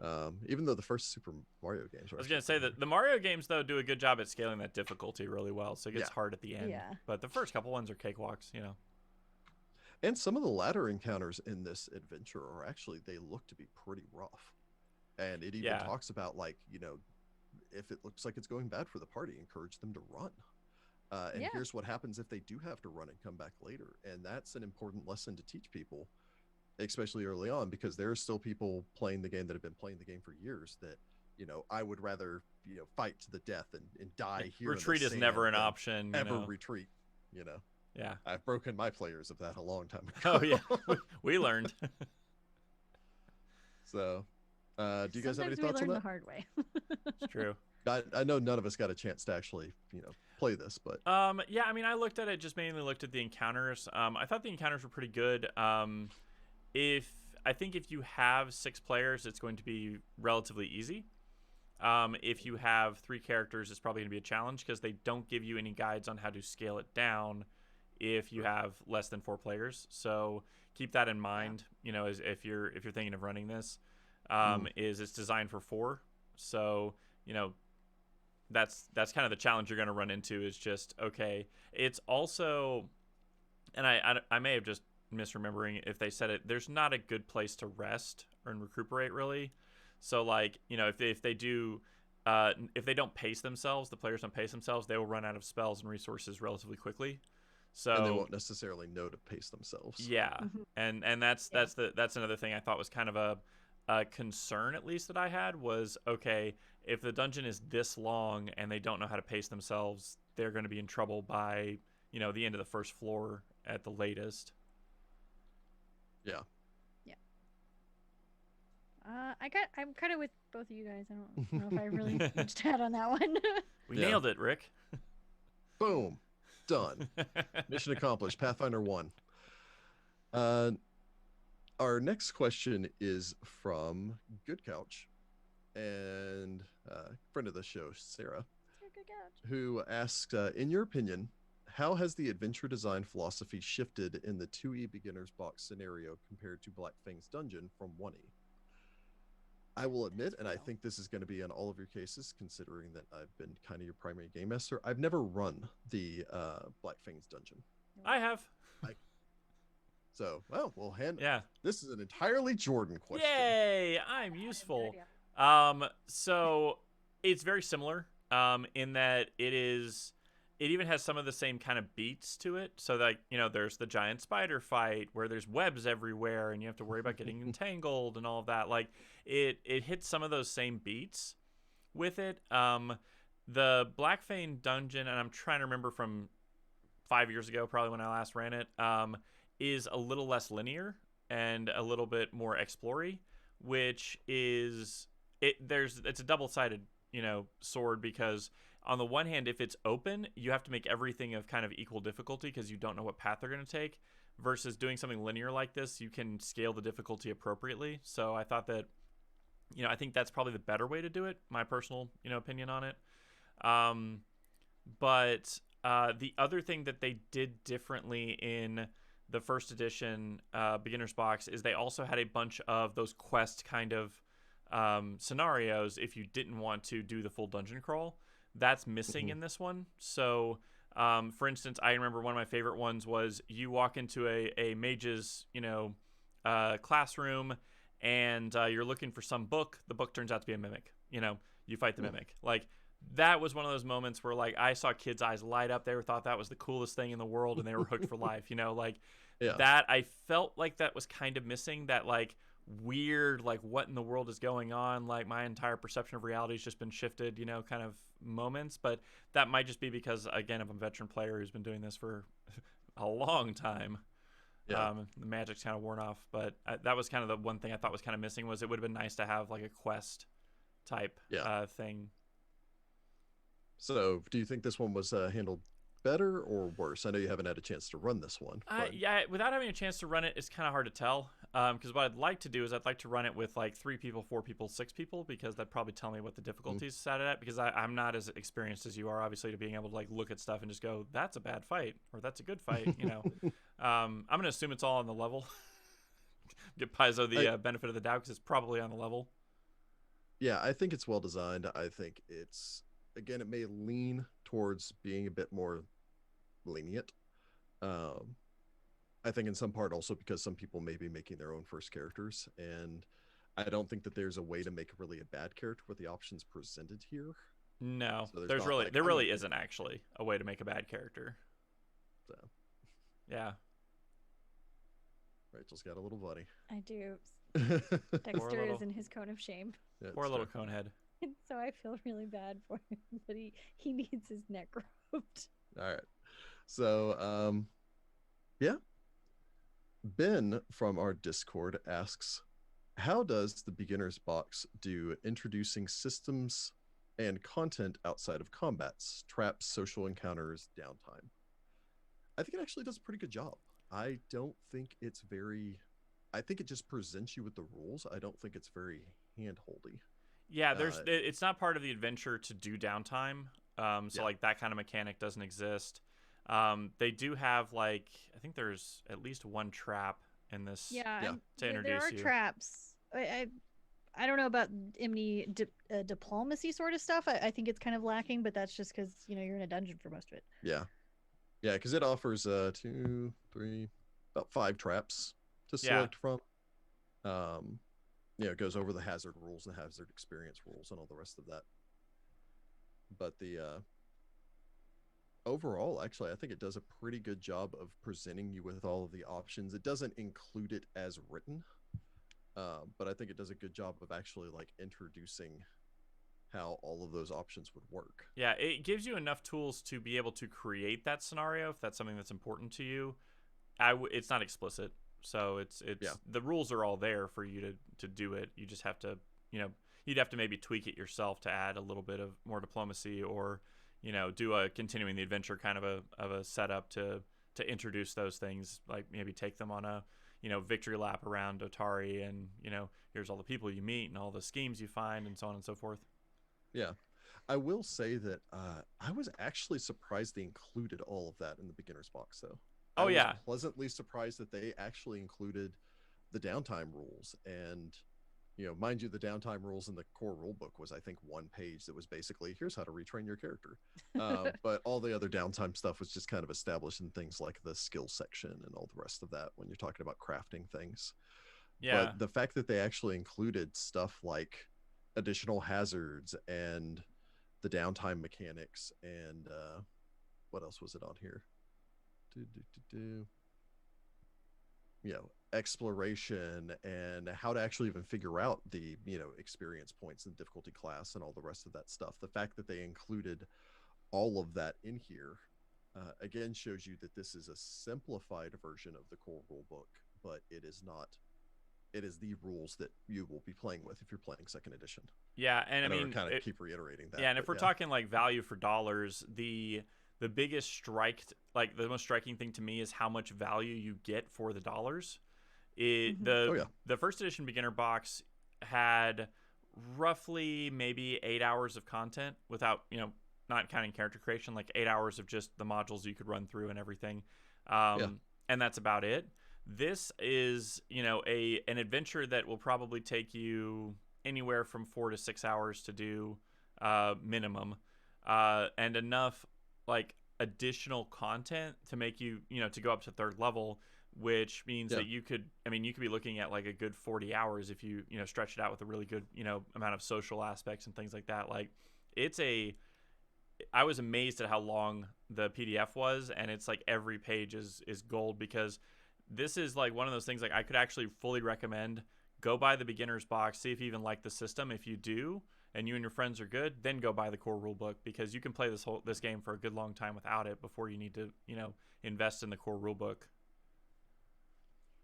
Well, the sheer fact that they included a section that was like 8 starter story ideas that even let you randomly roll it to determine it means that there's a lot of options that you could feasibly buy this and then make multiple characters, take multiple characters from 1st to 3rd level until you in essence hit the level cap that's allowed in here, and then keep going with the story. Do what I do in MMOs, and I go and I make a character in every class and figure out which one I like, and then I delete all the extras and I just start with my main character. Yeah, you could get a group of 4 friends together and play through 4 different scenarios where each person's playing one of the different classes and just rotate through until you play them all, and then once you find the one that you like, you could then jump into a new adventure after that. Mm-hmm. There's lots of options. So Dizzy Dwarf writes in, while I felt it was a great introduction to Pathfinder, it also felt like a very narrow introduction. Just a dungeon crawl, lots of combat, some traps, some puzzles. Do you think that beginners would be better served by an adventure that touched on more elements of the system? I think it touches on the necessary elements, because it's kind of like we said in the beginning, that if you have too many options, it can get overwhelming. And I do think that there's a lot that you can, again, treat the beginner's box kind of like your tutorial session. This is where you're getting good at, the basics, and then you can expand. But I don't think that that is necessary for what this box is offering. I mean, it offers quite a bit already. Yeah. But I don't think it needs to have more than it does, really, except for maybe more roleplay. Yeah, no, I mean, I agree with that. Yeah, I hit on earlier what I felt kind of the shortcomings were with this adventure here. And it's funny, my only thing that I think that they should have done more of is that they included a little thing at the end of this that talks about, that's an advertisement thing that, Paizo includes to advertise their own products.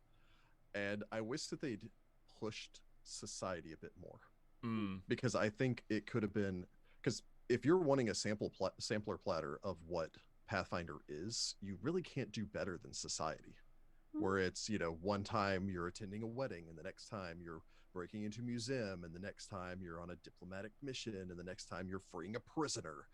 And it is that, monster of the week kind of style, that episodic content that is great. Yeah, and it's solid to where, like, anywhere that you started in society, you're going to have a good time. Like, that's the one thing that I've been really excited with Pathfinder Second Edition and Starfinder is, like, out of the gate, it's gold. Like, every module is exciting. It's they're all different in a way that, like, there's some you don't even have to do, like, there are some you can get through without a single combat if you are really good at diplomacy, and there are some that, like, you get into this, like, you feel that world just kind of build around you, and I think that that's, like, something that's a little bit harder to do in an adventure path that might be just stuck in a single area. So being able to actually take and kind of do, like you said, the sampler platter of all these different areas, and be like, oh man, I really think Osirian's really cool, and I want to play, something in Osirian. You're not going to be able to know that until you've kind of been there and kind of seen some of the stuff. So listen to Mummy's Mask. Yeah. There you go. Yeah, go listen to Mummy's Mask. So a nice sample there. Trailink writes in and says, what do you think of the beginner's box character creation rules compared to the CRB? I think we hit on this a lot earlier when we were talking about the character creation, but I think generally our takeaway from that was that they are really the core rulebook character creation rules, just limited. I was actually surprised, because they have that first page that has the, it's the picture of the character, and then it has the sidebar that's like, do these things to your character sheet. And that is straight out of the core rulebook. Like, that's not something that they did just for this. So, like, being able to see the similarities, I thought was really nice.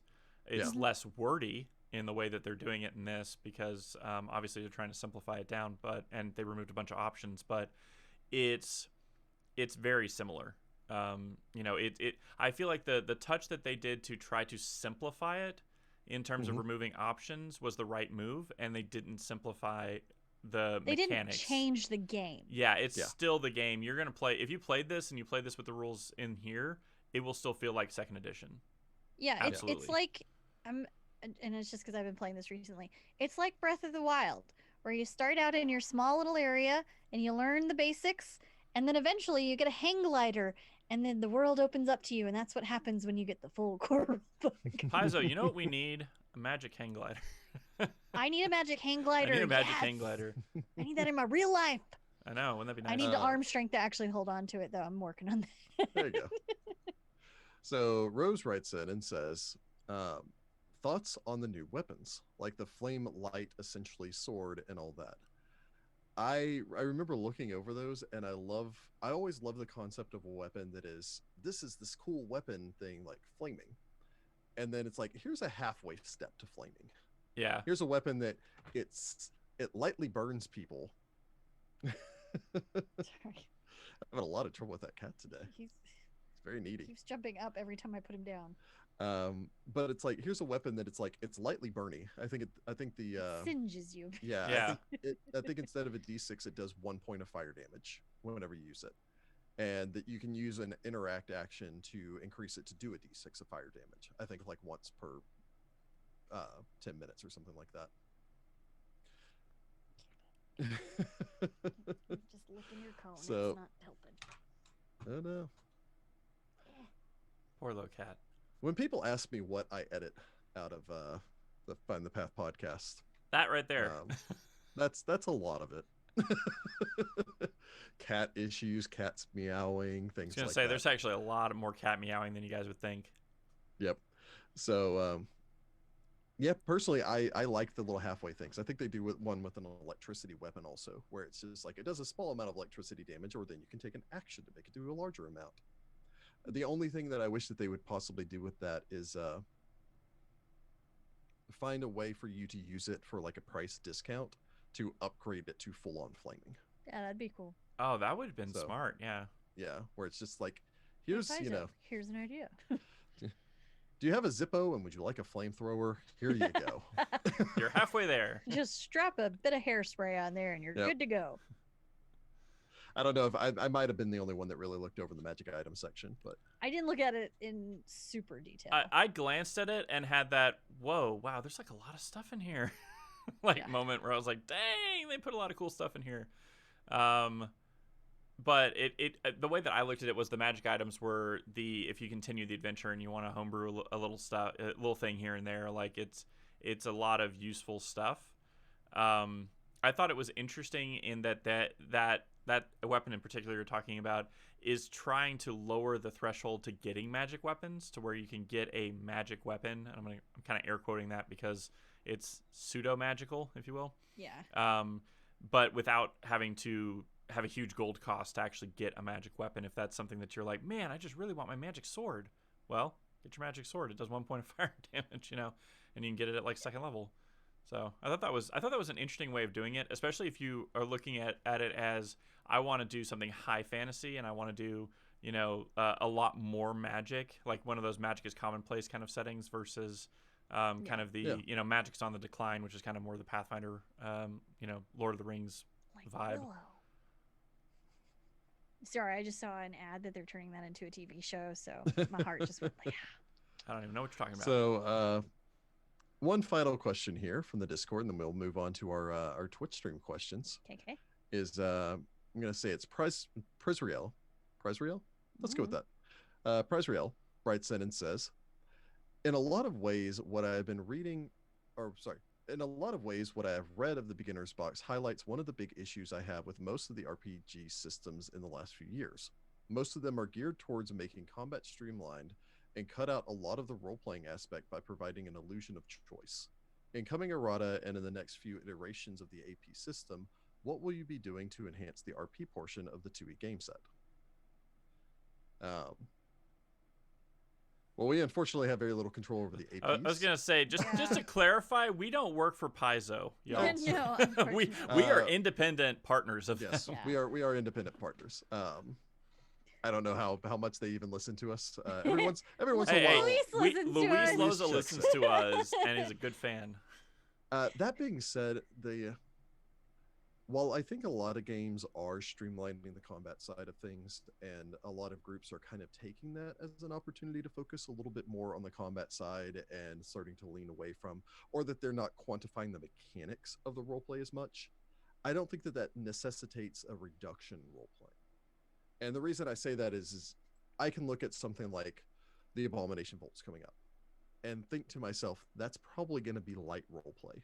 I'm not expecting that to be something along the lines of War for the Crown level of role-playing. Yeah. But a lot of times you can look at the adventures, the APs that come out, and just go, I can see where this one is going to be role-play heavy or this one is going to be role-play light. When you have something like the Abomination Volts or the, Fist of the Ruby Phoenix, those are probably going to be more of a a 70-30 split, 70% combat, 30% roleplay. Mm-hmm.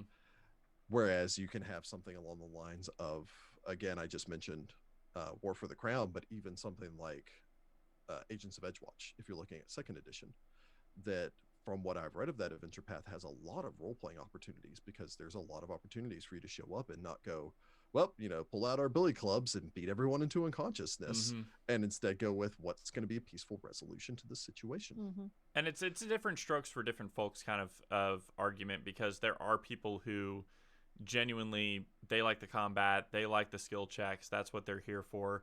They're much more interested in doing a fast and furious, like we've got to go, we don't have time to talk to people, we don't have time to negotiate play style, and that's fine. There is no wrong way to play the game. There are going to be people like us where, like, if we can have a side mission that we go down on where we can go find a puppy and it takes 100 hours to do that, we're going to do that. That's just how we are. Pretty much. So I think kind of the big takeaway for it is that second edition has done a lot more to quantify the mechanics for role playing, and I've always kind of felt that role playing is something that doesn't need quantified mechanics. I find like the social combat rules and everything, I found them interesting from an intellectual standpoint, but most of the time I will occasionally require someone to roll a diplomacy check where it's just, you've had a conversation with this character and things seem to be going pretty good, but let's see how they're really going. That's you sealing the deal, basically. And I like to do that because I can adjust the DC based on how well the party is role played. And usually I find I adjust the DC quite a bit because I have a group of great role players. It took us a long time to get there. We try. Our early role play was pretty. Oh, I mean.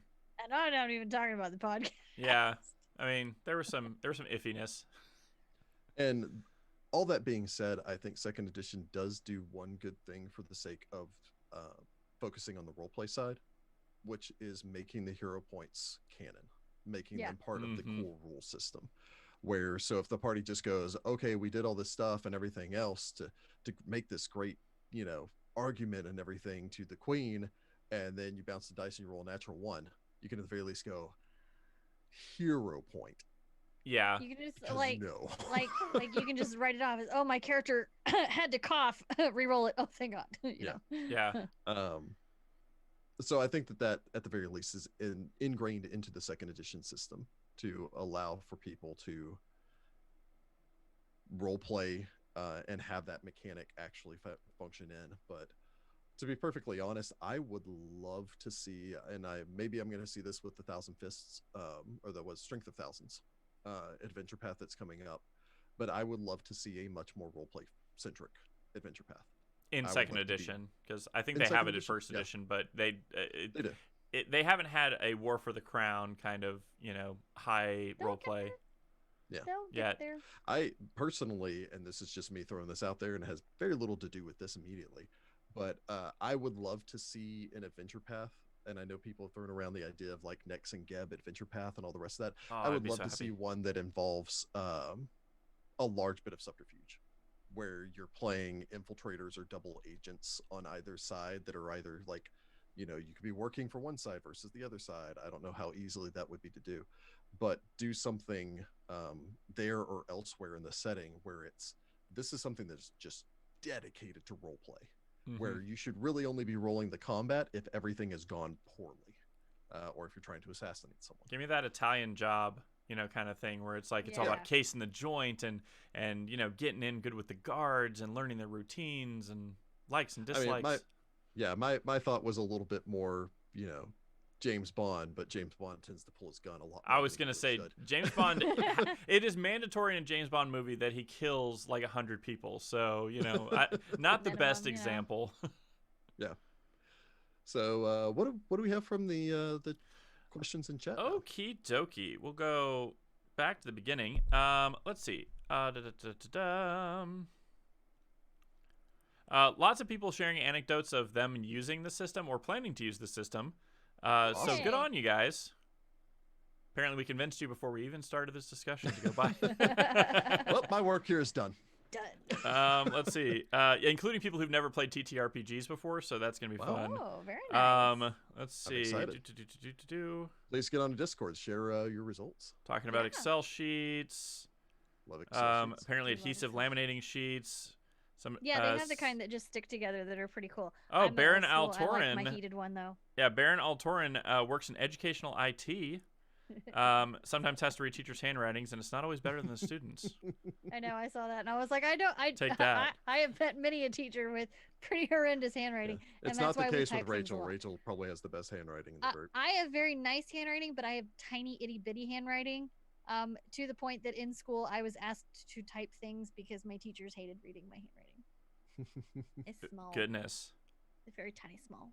So there's actually a lot of discussion on here. That's not questions. It's just very interesting discussions. I didn't look at any of this while we were recording. Well, while we were doing this. So thought-provoking episode. Yay! Getting people to think about teaching.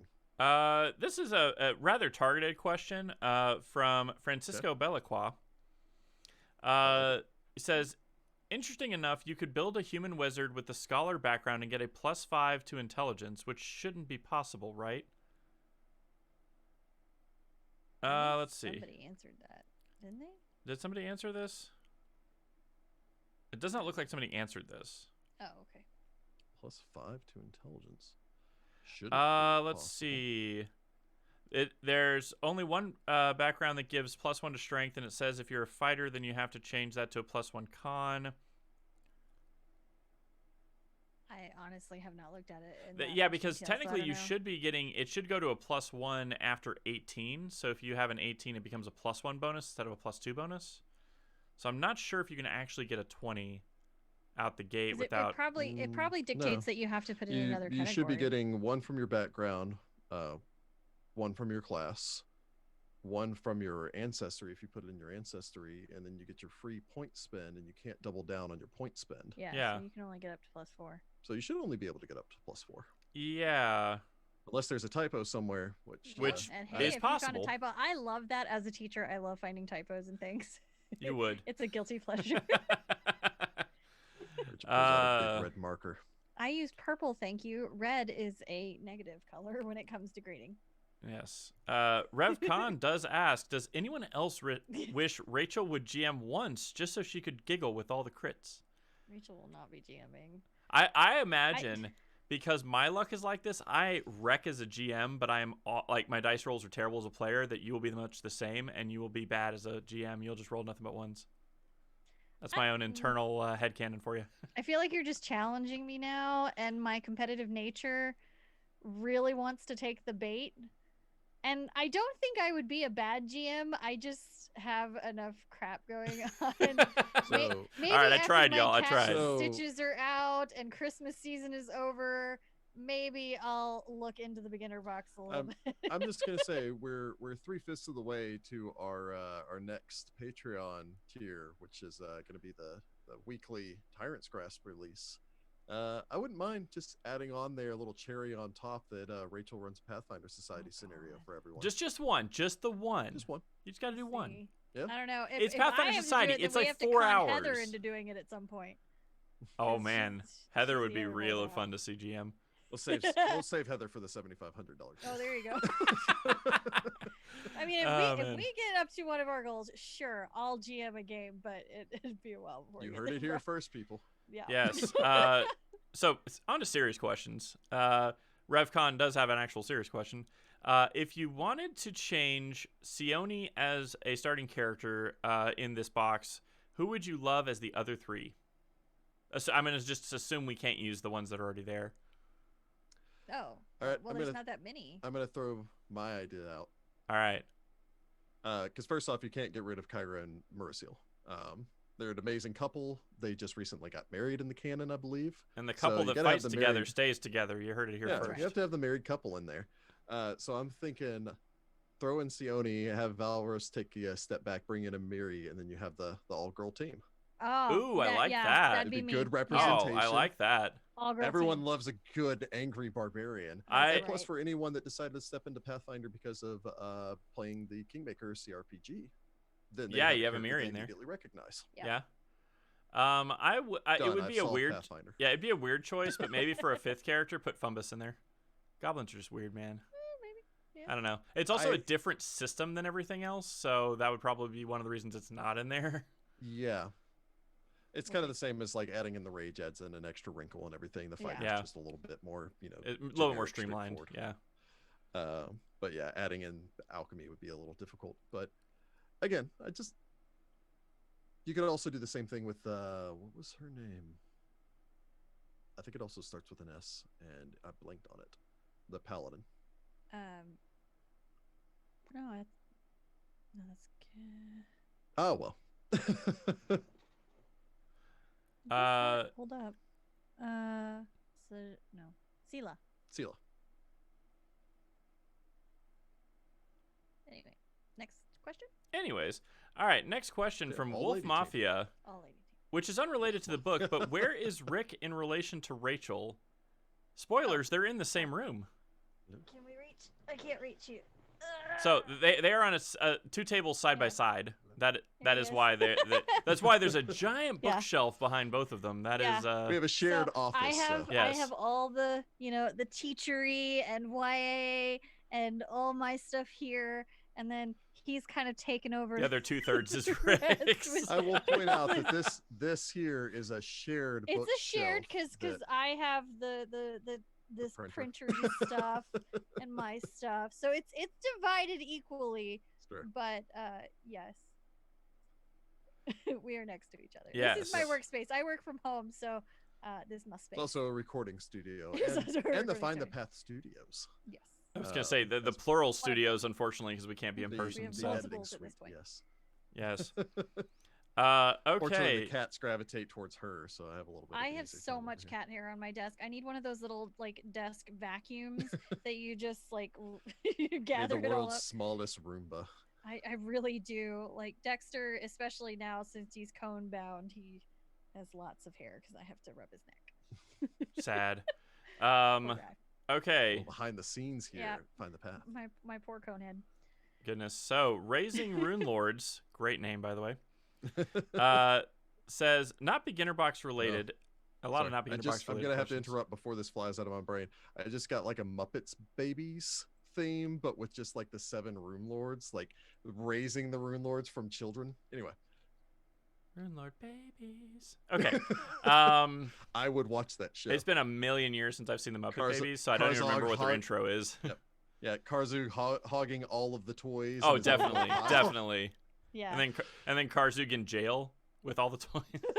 Yep. Yeah. Okay, so Raising Rune Lords is coming over and kicking down all of his toys.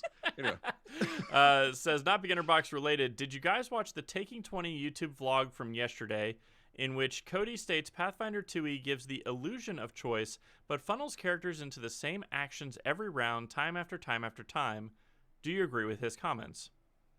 I have not seen this, so I don't know what this is. Yeah, I don't know what this is. I have not seen this. I would argue, and I'm going to make a statement, and it's going to possibly sound somewhat confrontational. I'd argue that someone who feels that way is not being creative enough with a system. I agree with that. Fired. Because I find that the 3 action economy, which is brilliant, opens up an additional avenue for someone. And mind you, depending on how you build your character and what level of a character you're talking about, you could make that argument. But I find that if you are considering that you can do a 2-action spellcasting, take a guarded step, or a move, or pull an item, or activate an item, depending upon the item's activation, that it provides a greater degree of versatility than almost any other role-playing system out there. And so if you are just repeating the exact same actions over and over and over again, it's probably a flaw with how you've designed your character. And technically speaking, there's nothing wrong with having a character that does decide to use the exact same action over and over and over again. However, if you do design a character that does that, I don't think that you could blame the system at that point for that being the way that you're playing the game. I will say, early play, you're especially. always going to do the same stuff because you don't have a lot of the abilities that you're going to end up with. Because I still remember the first adventure path that I played in 1E. at the beginning, my characters was stab, stab, stab, stab, stab, stab, only because it was 1E. It was stab. Yeah. And then, eventually as my character progressed, you got to do a lot more. There were flourishes you could do. There were added things. And I think that's the same way that it's going to be for 2E. Yeah, in the beginning, you're going to be limited to what you're capable of doing. Mm-hmm. And then as your character progresses, you're going to have more options. That's just the nature of the game. Now, I am curious to know, like, what is the benchmark being compared to? Like, is there another system that he's talking about that gives you a greater degree of versatility of what you could do with your actions every round?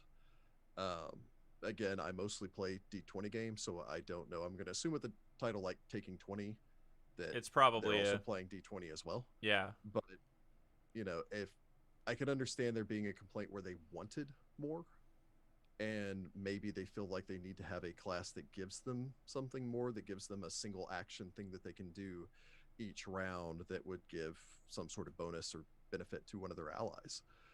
But I can't think of another system that provides something better. Yeah, and I mean, I've played Starfinder 5e First Edition, Second Edition, and in all of them, I've had those moments of what do I trade out to get an action. Like, you never have that thing where I just was like, there's moments where it's like, I don't know what else I can do except this, but that's not indicative of the entire system. That's indicative of a situation that I've been put in.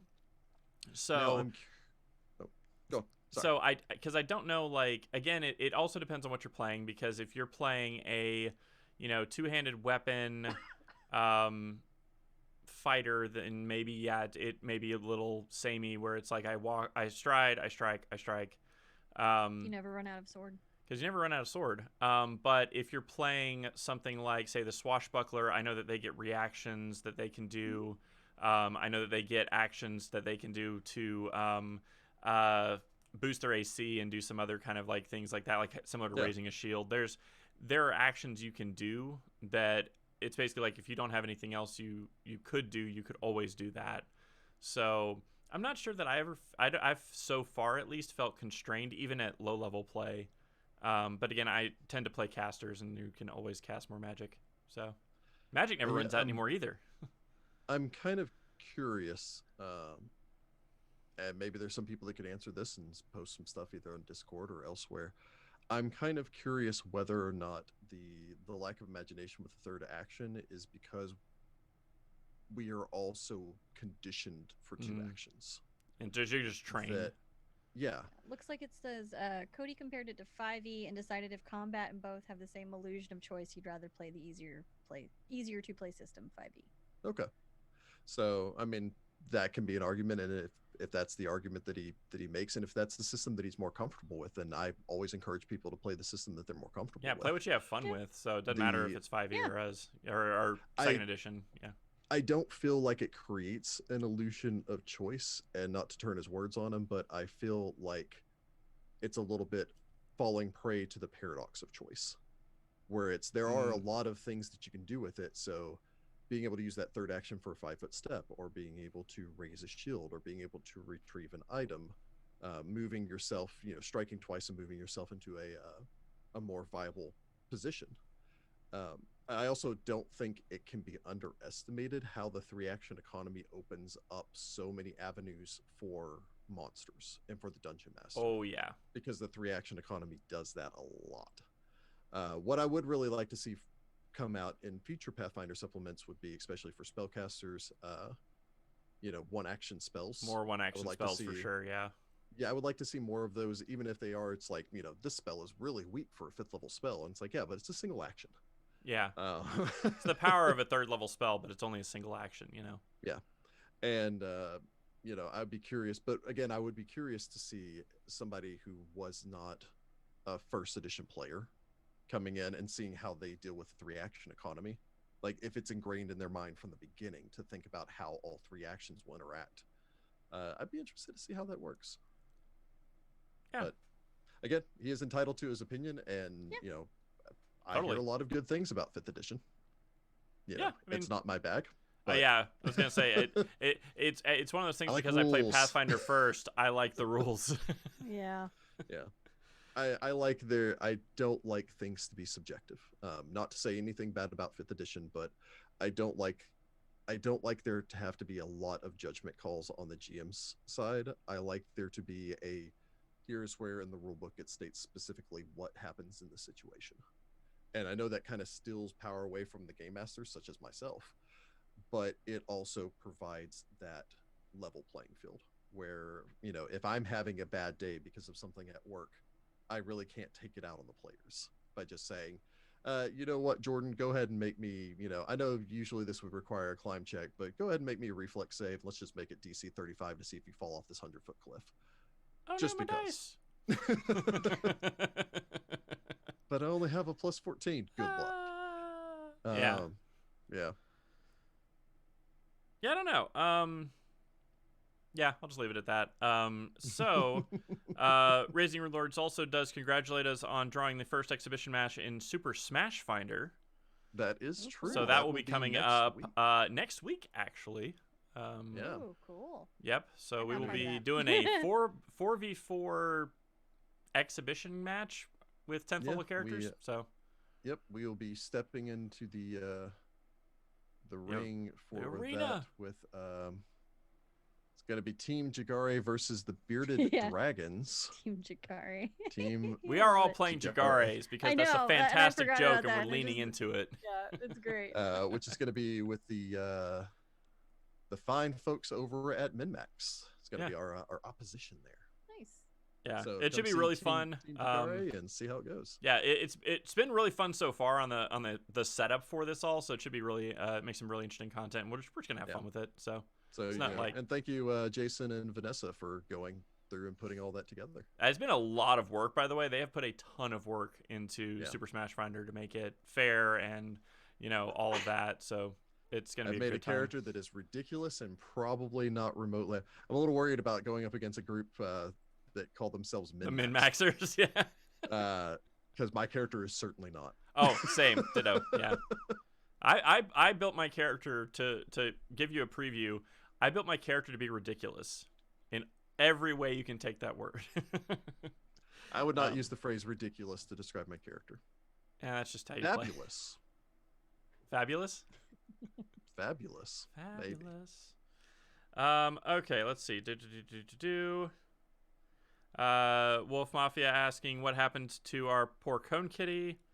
I did answer that in the text, but for yeah. those who are curious, my baby Dexter had to get a bladder stone removed. He is getting his stitches out tomorrow, so he will be out of the cone tomorrow. Yep. He is very happy. He's been in it for 2 weeks. Yeah. Okay, and then Wolf Mafia asking for a sneak peek at our characters and classes and ancestries for Super Smash Finder. We're not going to tell you because that would actually be giving our competition a leg up because we don't even know who we're playing. Yeah, so you guys will find out when they find out. I will give you this one hint for it. I believe all 4 of us are playing Jagares. Yes. Which are a human noble family. Now, that's fair. Versatile heritages? Who or knows? Just regular heritage? Who knows? Maybe some half elves or some half orcs. There might be an adopted no character in there, but we'll find out. Yep. So tune in. I think they're doing that live on the 21st. So you can tune in and watch live and find out for yourselves what ridiculous characters we've made. Sorry, fabulous characters we've made. Fabulous. Ridiculously fabulous characters we've made. Yes. Yay. It'll be fun. Wolf Mafia does comment, Rick's love of foreshadowing strikes again. Basically how he lives his life. Yes, it does. Sure. I wake up every morning and like, this will be a good day. And sometimes it's true. I'd say most times. I live a pretty enchanted life. He's got me. Must be nice to have dice luck on your side. Sure. I mean, I do. I don't, so it must be nice. It is nice.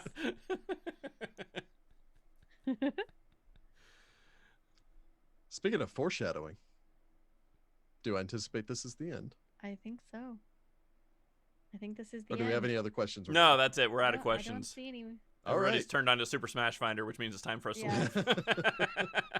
Well, again, check out the Super Smash Finder that's coming out soon. I would say that I thoroughly enjoyed this box set. I think it is Yes. a very good introduction to the system. I think it's a lot of fun. I hope that other people that decide to take the dive into this agree with that. Beyond that, I don't really have much else to say. So check in on the Super Smash Finder stuff for next week. Is that going to be hosted on? I think it's on their Twitch. So join us. Hold on. Time for the very first match. Join Find the Path Pod and MinMax as they go head to head on Monday, 12/21 at 9 p.m. Eastern Time. Who will be victorious? Find the Path's Team Jagare or MinMax's Bearded Dragons. Join us live on Twitch and cheer them on. It's at the Super Smash Finder Twitch stream, so go and check it out. I would love to see a whole bunch of y'all there. We need you in the crowd. I don't know if there's any audience participation. I was gonna say, is there a crowd, or are they just gonna pipe in some sounds of everybody going, "Ah, yeah, yep. woo"? Yep. I don't know how mechanically this works, but I would appreciate any of you pushing for as many hero points for me as possible. Oh man, that would be cool if they pulled for hero points from the great crowd. That would be I don't really game breaking. If you're checking this out, Jason, let me know. I was gonna say we might have found a loophole. Loophole. We love loopholes. So yeah, I guess that's it. So until next time, that's it from all of us at Find the Path and Cone Kitty over there. Yep. And like special guest star Cone Kitty. Say hello, Dexter. Say goodbye, Dexter. Say goodbye, Dexter. And until next time, good luck, Pathfinders. Bye, Pathfolk. Bye, Pathfolk. Dexter says bye.